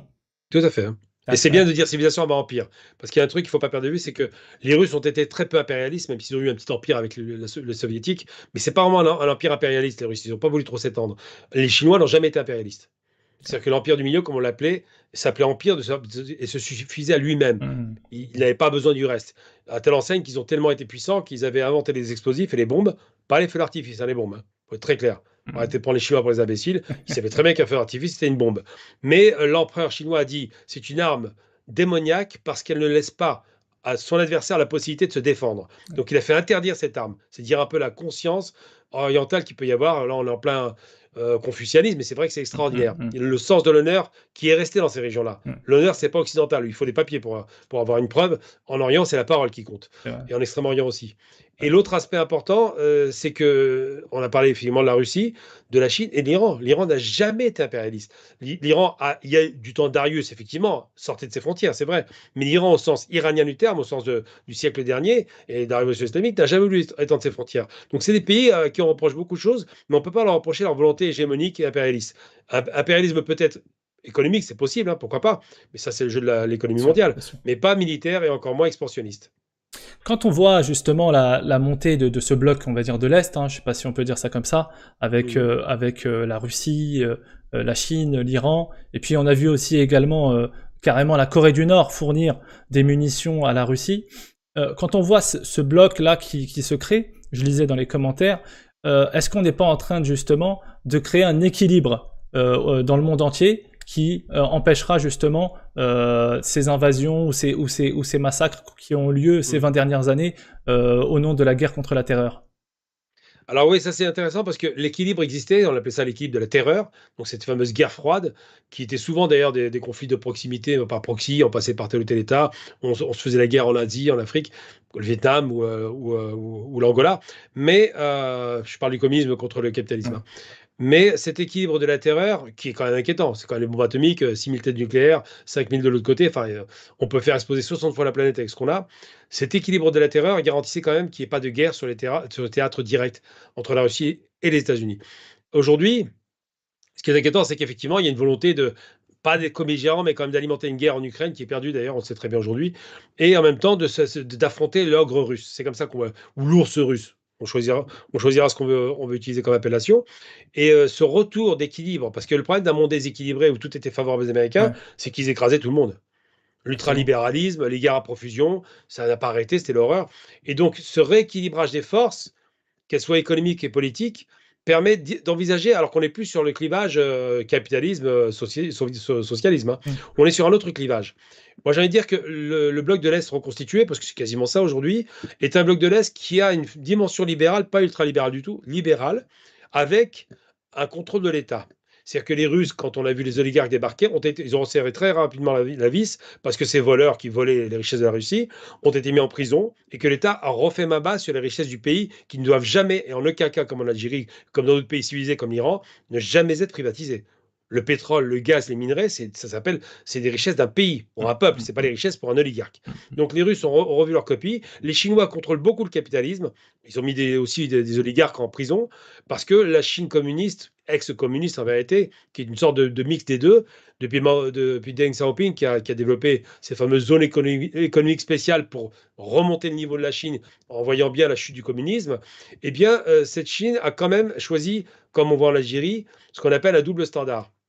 D'un côté, un capitalisme plus ou moins sous contrôle, et de l'autre côté, un capitalisme d'État, où l'économie reste dirigée, avec les grandes richesses qui sont toujours sous le contrôle de l'État. Donc cette espèce de public-privé qui travaille ensemble n'existe pas aux États-Unis. Aux États-Unis, c'est du tout privé. Ouais. Donc c'est le pire modèle qui soit, jusqu'à la Banque centrale américaine qui est privée, c'est dire un peu le niveau de la privatisation. Toutes les armes sont faites par des sociétés privées, enfin c'est une horreur. L'électricité, c'est privé, les villes sont privées, enfin ça ressemble vraiment à rien. Les sociétés militaires maintenant sont privées, c'est vous dire un peu le niveau. Eh bien, dans ces pays-là, c'est pas le cas. L'État garde une main sur un contrôle dessus, et j'ai même poussé le bouchon pour choquer certains, mais ça ne me dérange pas de choquer aujourd'hui. Quand on parle de la Corée du Nord, dès qu'on dit Corée du Nord, immédiatement, c'est la panique à bord, c'est les monstres, c'est le diable, c'est un régime stalinien, c'est les pires barbares, il y a les massacres chez eux. On ne sait pas ce qui se passe en Corée du Nord, mais on sait une chose que les gens ont oublié. D'abord, la Corée du Nord, c'est la guerre de Corée 50-53 par les États-Unis, avec un petit peu d'ONU pour la décoration, mais c'est essentiellement les États-Unis qui vont massacrer des millions de personnes. Il y a 2 à 3 millions de morts, dont 1 million de Chinois. Une barbarie sans nom. La première guerre bactériologique faite par l'Amérique sur les Chinois, faut pas l'oublier ça. Donc les criminels, on les connaît. Eh bien, la Corée du Nord n'a attaqué personne. C'est son territoire. La Corée du Nord n'a jamais attaqué aucun territoire. Depuis que la République coréenne communiste s'est installée, depuis les 3 dirigeants successifs, c'est presque une dynastie royale, eh bien la Corée du Nord n'a attaqué aucun pays. Elle a été attaquée. Et on présente la Corée du Nord comme un pays dangereux. Je suis désolé. Quand la Corée du Nord accède à la bombe atomique, c'est pour sanctuariser le territoire, pour ne pas être agressé à nouveau comme en 50 par les Américains. Et ça, c'est les choses, il faut faire attention au terme du vocabulaire. On nous présente des monstres d'un côté et des anges de l'autre. Il n'y a pas de monstres et d'anges. Il n'y a que des États, des intérêts bien définis, des intérêts puissants, des intérêts avec des lobbies parfois, que ce soit dans le privé dans le monde occidental ou des lobbies autres dans le monde oriental, mais il n'en demeure pas moins que ces États-là ont des intérêts et vont présenter une guerre avec des beaux principes uniquement pour ne pas montrer que c'est pour les intérêts qu'ils font la guerre. On ne fait pas la guerre pour autre chose que pour l'argent. Je le répète et le dis tout le temps, sauf dans les guerres de décolonisation, on ne Ouais. fait pas la guerre pour autre chose que pour l'argent et ces États font la guerre uniquement pour l'argent. Justement, on parle d'intérêt, on parle de décolonisation. Je voulais en venir à ce qui se passe parce que ça, c'est un peu dans la même lignée, quoi, dans la même ligne. C'est-à-dire qu'on voit que il y a du changement à l'est, mais il y a aussi du changement près de chez nous, notamment en Afrique, où on voit Mmh. que la France est en train de se faire virer carrément de nombreux pays subsahariens, et que dans le même temps, on voit arriver des puissances comme la Russie, comme la Chine, comme la Turquie, comme l'Iran même. J'ai vu que l'Iran avait Mmh. été invité, je crois, au Niger, si je me trompe pas. C'est ça. Euh, Qu'est-ce qui se passe actuellement en Afrique? Pourquoi la France se fait virer comme ça déjà? Et comment se fait-il qu'elle est aussi facilement remplacée aujourd'hui? Alors pas facilement, parce que j'ai quand même eu plus de 60 ans pour les dégager, hein, donc c'est moins facile que prévu. Les réseaux FOCAR, bon les gens connaissent pas, je vais pas rentrer dans le détail de la France-Afrique, mais bref, il y a des réseaux qui avaient été installés par De Gaulle, donc De Gaulle est le premier manipulateur sur la France-Afrique. Il a dit: «On perd l'Algérie, on va la perdre», il savait très bien que c'était foutu. Il y a trop de morts algériens, bon c'est pas ce qui l'inquiétait le plus, mais trop de morts français, 30 000 soldats. Il dit: «On perd l'Algérie», il commence à déporter sur le territoire français la guerre, puisqu'il y a eu le 17 octobre. Donc la panique de Gaulle disait: «Bon, on va négocier la fin de la guerre avec l'Algérie, mais on va négocier les décolonisations en 60». Il est aux commandes en 58, De Gaulle. 2 ans plus tard, il négocie les décolonisations en mettant tout un tas de caporaux de l'armée française au pouvoir. Donc la plupart des gens qui ont accès au pouvoir dans les colonies françaises d'Afrique, je précise, sont des anciens caporaux de l'armée française. Donc ce sont des petits soldats. Et ce qui se passe, c'est que cette décolonisation, qui n'a que le nom, permet d'avoir un drapeau, mais pas une monnaie. La monnaie reste le franc CFA. Que ce soit le franc CFA d'Afrique de l'Ouest ou d'Afrique centrale, ça reste une monnaie française battue en France, je crois, à Chamalières, si je ne me trompe pas. Donc c'est une monnaie qui ne vaut rien. Pourquoi? Parce que c'est la France qui choisit le cours de cette monnaie, son change, ce qu'elle vaut à l'extérieur. Donc il faut savoir que je donne un chiffre qui va faire froid dans le dos. 1 million de francs CFA, c'est 1 500 euros. C'est une vraie monnaie de singe, elle vaut rien. Et quand on ne contrôle pas sa monnaie, on ne contrôle pas son économie. Or, la monnaie CFA, ça fait des années qu'on en parle, qu'elle est décriée, que beaucoup de militants sont vent debout contre ça et veulent s'en débarrasser, que quelques pays ont envisagé cela à un moment donné, quelques dirigeants courageux qui ont été écartés du pouvoir. Ouais. Chaque fois qu'il y a un coup d'État, Il y a des le CFA figures, n'est pas loin. des figures Tout à emblématiques, fait. ouais. Tout à fait, ouais. Jusqu'à la Côte d'Ivoire, on peut en parler, hein. Et donc, dès qu'on écarte ou Sékou Touré, enfin, il y a tout un tas de dirigeants charismatiques qui ont été écartés pour cette raison-là. On a fait assassiner Kadhafi parce qu'il voulait se débarrasser aussi du franc CFA, pas l'oublier. Il voulait faire une monnaie unitaire africaine avec une parité dinar-or. Donc Ouais. c'est ça. Donc le rêve de Kadhafi, c'était une Afrique unie avec une monnaie unique, ce qui aurait fait de ce continent la première puissance mondiale. Mais bon, mettons ça de côté. Et donc, 60 ans après, bah, il y a quand même des remises en cause. D'abord parce que des héros comme Sankara sont passés par là, nationalistes africains, panafricanistes, d'autres héros comme Lumumba, d'autres héros comme des penseurs africains qui ont voulu, ou même Nasser qui était panafricain, qui ont voulu l'unité africaine et qui ont voulu se débarrasser du néocolonialisme. Des personnages comme, on en parle très peu, Bembella, pas Bembella, Boumedi a dit, on ne peut pas s'autoriser, c'est pour ça qu'ils voulaient faire de l'Algérie une grande industrie, à ce que la France recolonise l'Afrique par le néocolonialisme économique. On va faire en sorte de produire des produits de première nécessité, des produits d'industrie légère ou lourde pour les vendre aux Africains pour qu'ils deviennent indépendants. Donc cette idée de la colonisation, du néocolonialisme français a toujours existé. On pille les richesses. Alors pourquoi on pille les richesses? Parce que quand vous vendez par exemple du phosphate ou vous vendez encore plus évidemment de l'uranium et que le prix est fixé par l'acheteur, il y a un problème. Bien sûr. Si moi je vais à ma boulangerie et que je veux que la baguette soit à 2 centimes, bah, le boulanger ne sera pas trop d'accord. Il sait combien ça lui coûte. Mais je force à vendre à 2 centimes, c'est ce que font les Français. Ils ont dit à nous, le phosphate, d'abord c'est nous qui exploitons, on commence par le début, c'est nous qui avons le four. Et ensuite, bah, le pain on le sort quand on veut, vous n'avez rien à dire, on vous donne 10%. C'est ça qui s'est passé. Et aujourd'hui, ce qui est rassurant, c'est que ça a commencé avec le Mali. En réalité, ça avait commencé avant avec la Côte d'Ivoire, mais bon, on a vu ce qui s'est passé avec le coup d'État qui a été fait par la France à ce malheureux descendant de Football, pour le coup, qui était quand même un homme courageux, qui a quand même parlé. Eh bien, ils ont placé un des leurs à la tête de la Côte d'Ivoire, et ça a choqué tout le monde. Et donc, il y a eu l'effet du Mali, du Burkina, Mm. du Niger. Et le Niger, c'est plus intéressant, parce que le Mali-Burkina, à la limite, c'était logique. Ils sont frontaliers, c'était un petit peu énervé par rapport à la France. Il y a le terrorisme, des massacres de masse, les Français qui envoient l'opération Berkane-Takuba qui donne rien, une présence militaire permanente qui ne veut pas partir, 8 ans sans aucun résultat. Bon, ils en avaient marre, ils ont dit vous dégagez. Ils ont demandé aux Russes de faire le travail avec eux. Wagner débarque, les coopérants russes arrivent et ils font le travail et ça fonctionne assez bien, il faut le reconnaître, même si elle est morte malheureusement par ailleurs. Mais le Niger, c'est autre chose. Parce que le Niger, c'était quand même un dirigeant qui était complètement Bazoum, Mohamed Bazoum, qui était afféodé à la France, qui a été élu démocratiquement, bon, selon les standards de certains, mais surtout qui n'était pas aimé. Parce qu'il a humilié son armée. Il a dit notre armée n'est pas capable de faire ce que la France fait. Vous dites à une armée d'un pays national souverain, votre armée c'est des clochards, entre guillemets, excusez-moi du terme, donc les Français font ça mieux que vous. Alors déjà, il y a l'humiliation. Ensuite, il y a le colon qui redébarque avec des bottes et qui fait ce qu'il veut quand il est chez lui. Et je rappelle que ces armées françaises se déplaçaient d'un pays à l'autre comme si elles prenaient le métro. C'était assez hallucinant. Pas d'autorisation, pas de négociation. Tiens, on va au Mali, tiens, on va au Niger. Enfin, c'est incroyable. Et donc ça a beaucoup énervé. Et le coup de force est arrivé à la suite de ça. C'est pas arrivé par accident. Et ce qui s'est passé, c'est qu'on vient d'apprendre il y a quelques jours, j'en ai parlé d'ailleurs à la télévision, à la radio algérienne récemment, on vient d'apprendre, et c'est extraordinaire, que le Niger a eu le courage non seulement de dégager les forces françaises qui étaient sur place, mais de dire aux Américains, vous prenez vos bagages, vous partez. Et ça, c'est un vrai choc psychologique pour les États-Unis. Parce qu'il y a Parce une, il que y a une jusqu'à grosse maintenant, base là-bas, il y a une grosse base ah oui, américaine. 1500 soldats, la plus grande base américaine, qui était vraiment une sorte, dans l'architecture du dispositif américain, c'était la plaque tournante Ouais. des relais américains, parce qu'ils ont déjà une base du côté de la Corne de l'Afrique, du côté comment ça, pas d'Éthiopie, mais juste à côté de Djibouti. Djibouti, ouais. Il y a 3 bases. Il y a une base française, américaine et récemment Ouais. chinoise. Mais là, on a l'épicentre du dispositif de sécurité américain qui vient de sauter. Donc là, déjà, il faut féliciter les Nigériens qui ont le courage de le faire. C'est pas évident. Et surtout là, ils sont en train de montrer quelque chose. C'est que le mouvement panafricain, parce qu'il y a une vraie force qui est en train de se coaliser, avec des pays qui ne sont pas très riches, hein, ils n'ont pas trop de moyens, ils sont riches potentiellement, mais dans les faits, ils ne sont pas riches, c'est des petits Ouais. PIB, mais qui ont décidé de se mettre d'accord entre eux pour faire une force de sécurité. Dieu merci, c'est arrivé. L'Algérie a joué sa partition. Alors en ce moment, on est en train de pourrir la relation entre l'Algérie et le Mali. Ouais, Il faut se c'est ça. rassurer. C'est une question que je voulais te Oui, poser justement. Qu'est-ce qui se passe oui, entre les deux pays là? manœuvre grossière classique des Émirats Arabes Unis, un peu de Maroc, tout le monde se met d'accord pour foutre la pagaille. En réalité, les Maliens et les Algériens, s'ils discutent une bonne fois pour toutes, il n'y aura pas de problème, parce que si on se rappelle de l'histoire, d'abord le Mali a soutenu l'Algérie pour l'indépendance, on ne l'a pas oublié, contrairement à l'idée reçue, et ensuite et surtout, l'Algérie a soutenu le Mali quand les Français voulaient bombarder. On ne l'a pas oublié. L'Algérie a soutenu aussi les grands résistants. L'Algérie était la plus grand soutien de l'ANC, le plus grand soutien des mouvements d'émancipation, que ce soit l'Angola, le Mozambique, tous ces pays-là.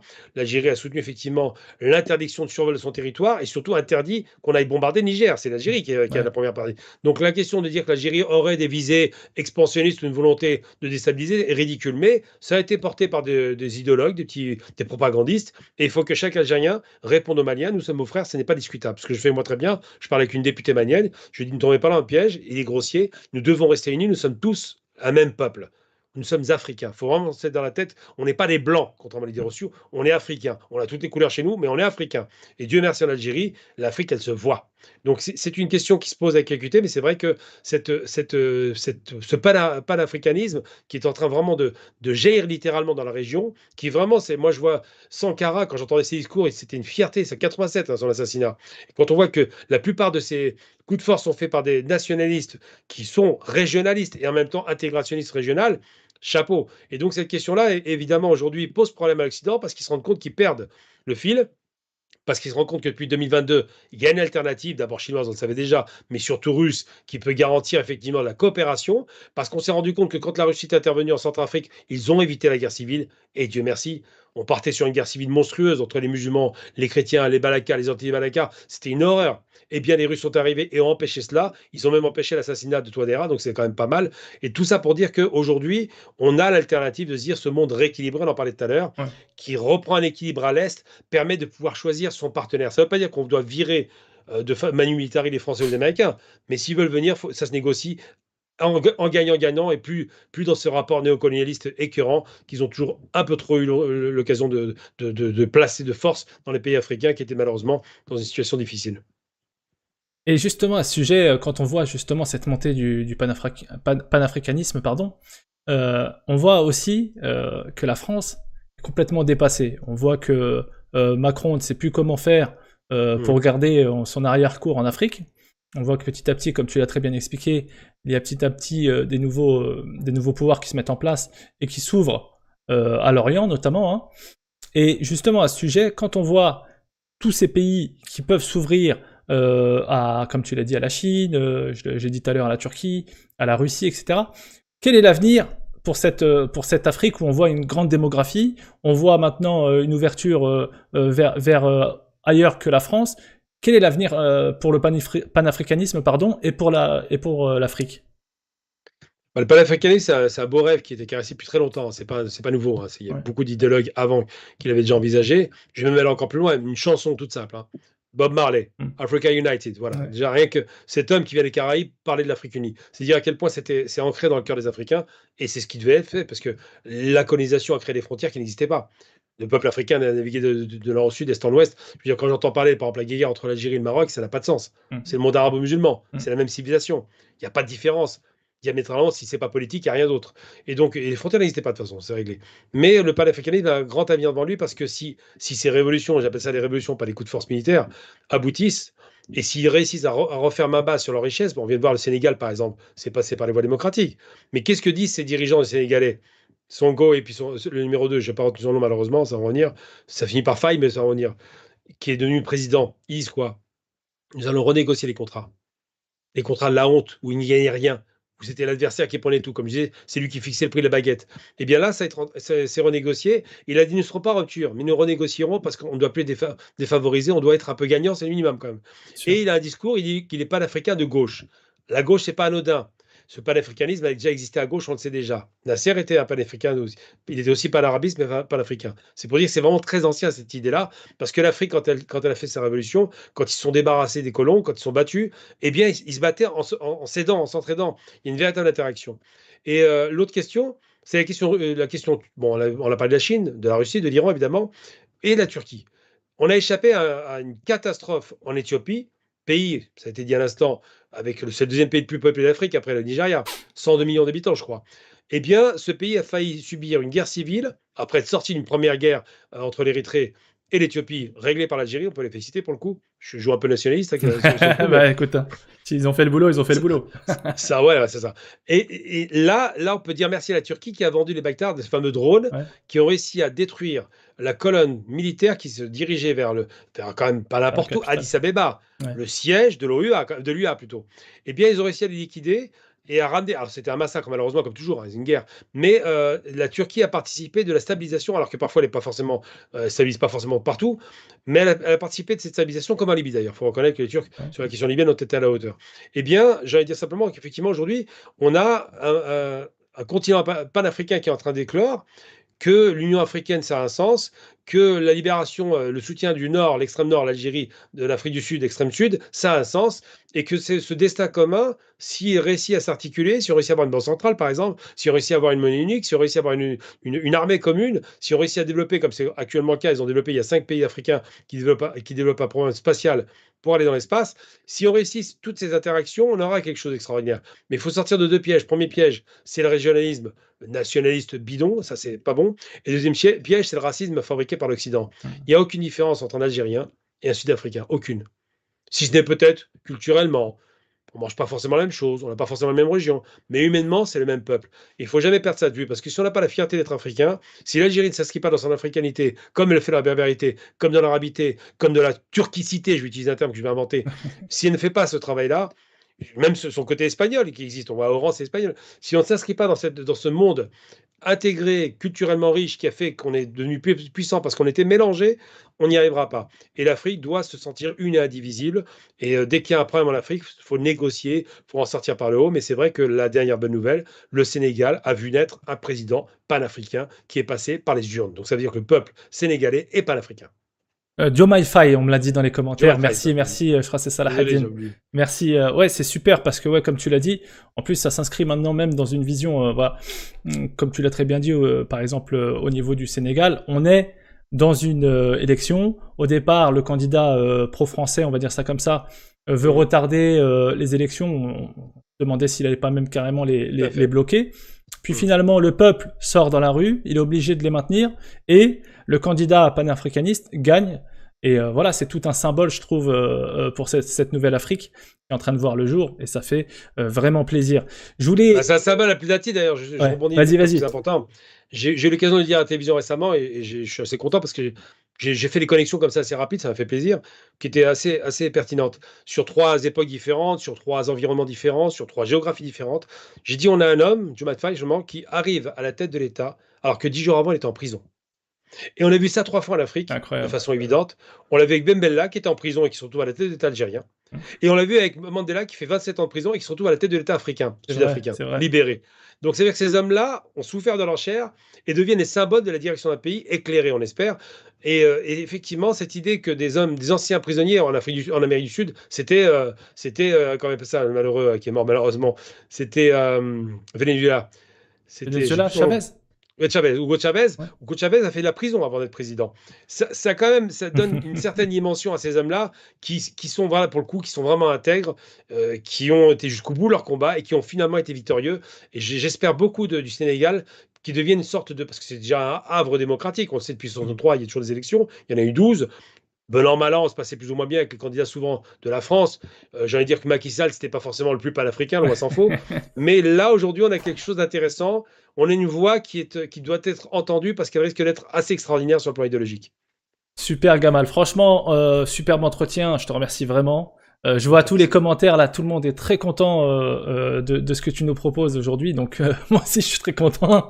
Avec plaisir. Et voilà, je vois que tout le monde te demande ton TikTok, mais je crois que t'es que sur Twitter, toi.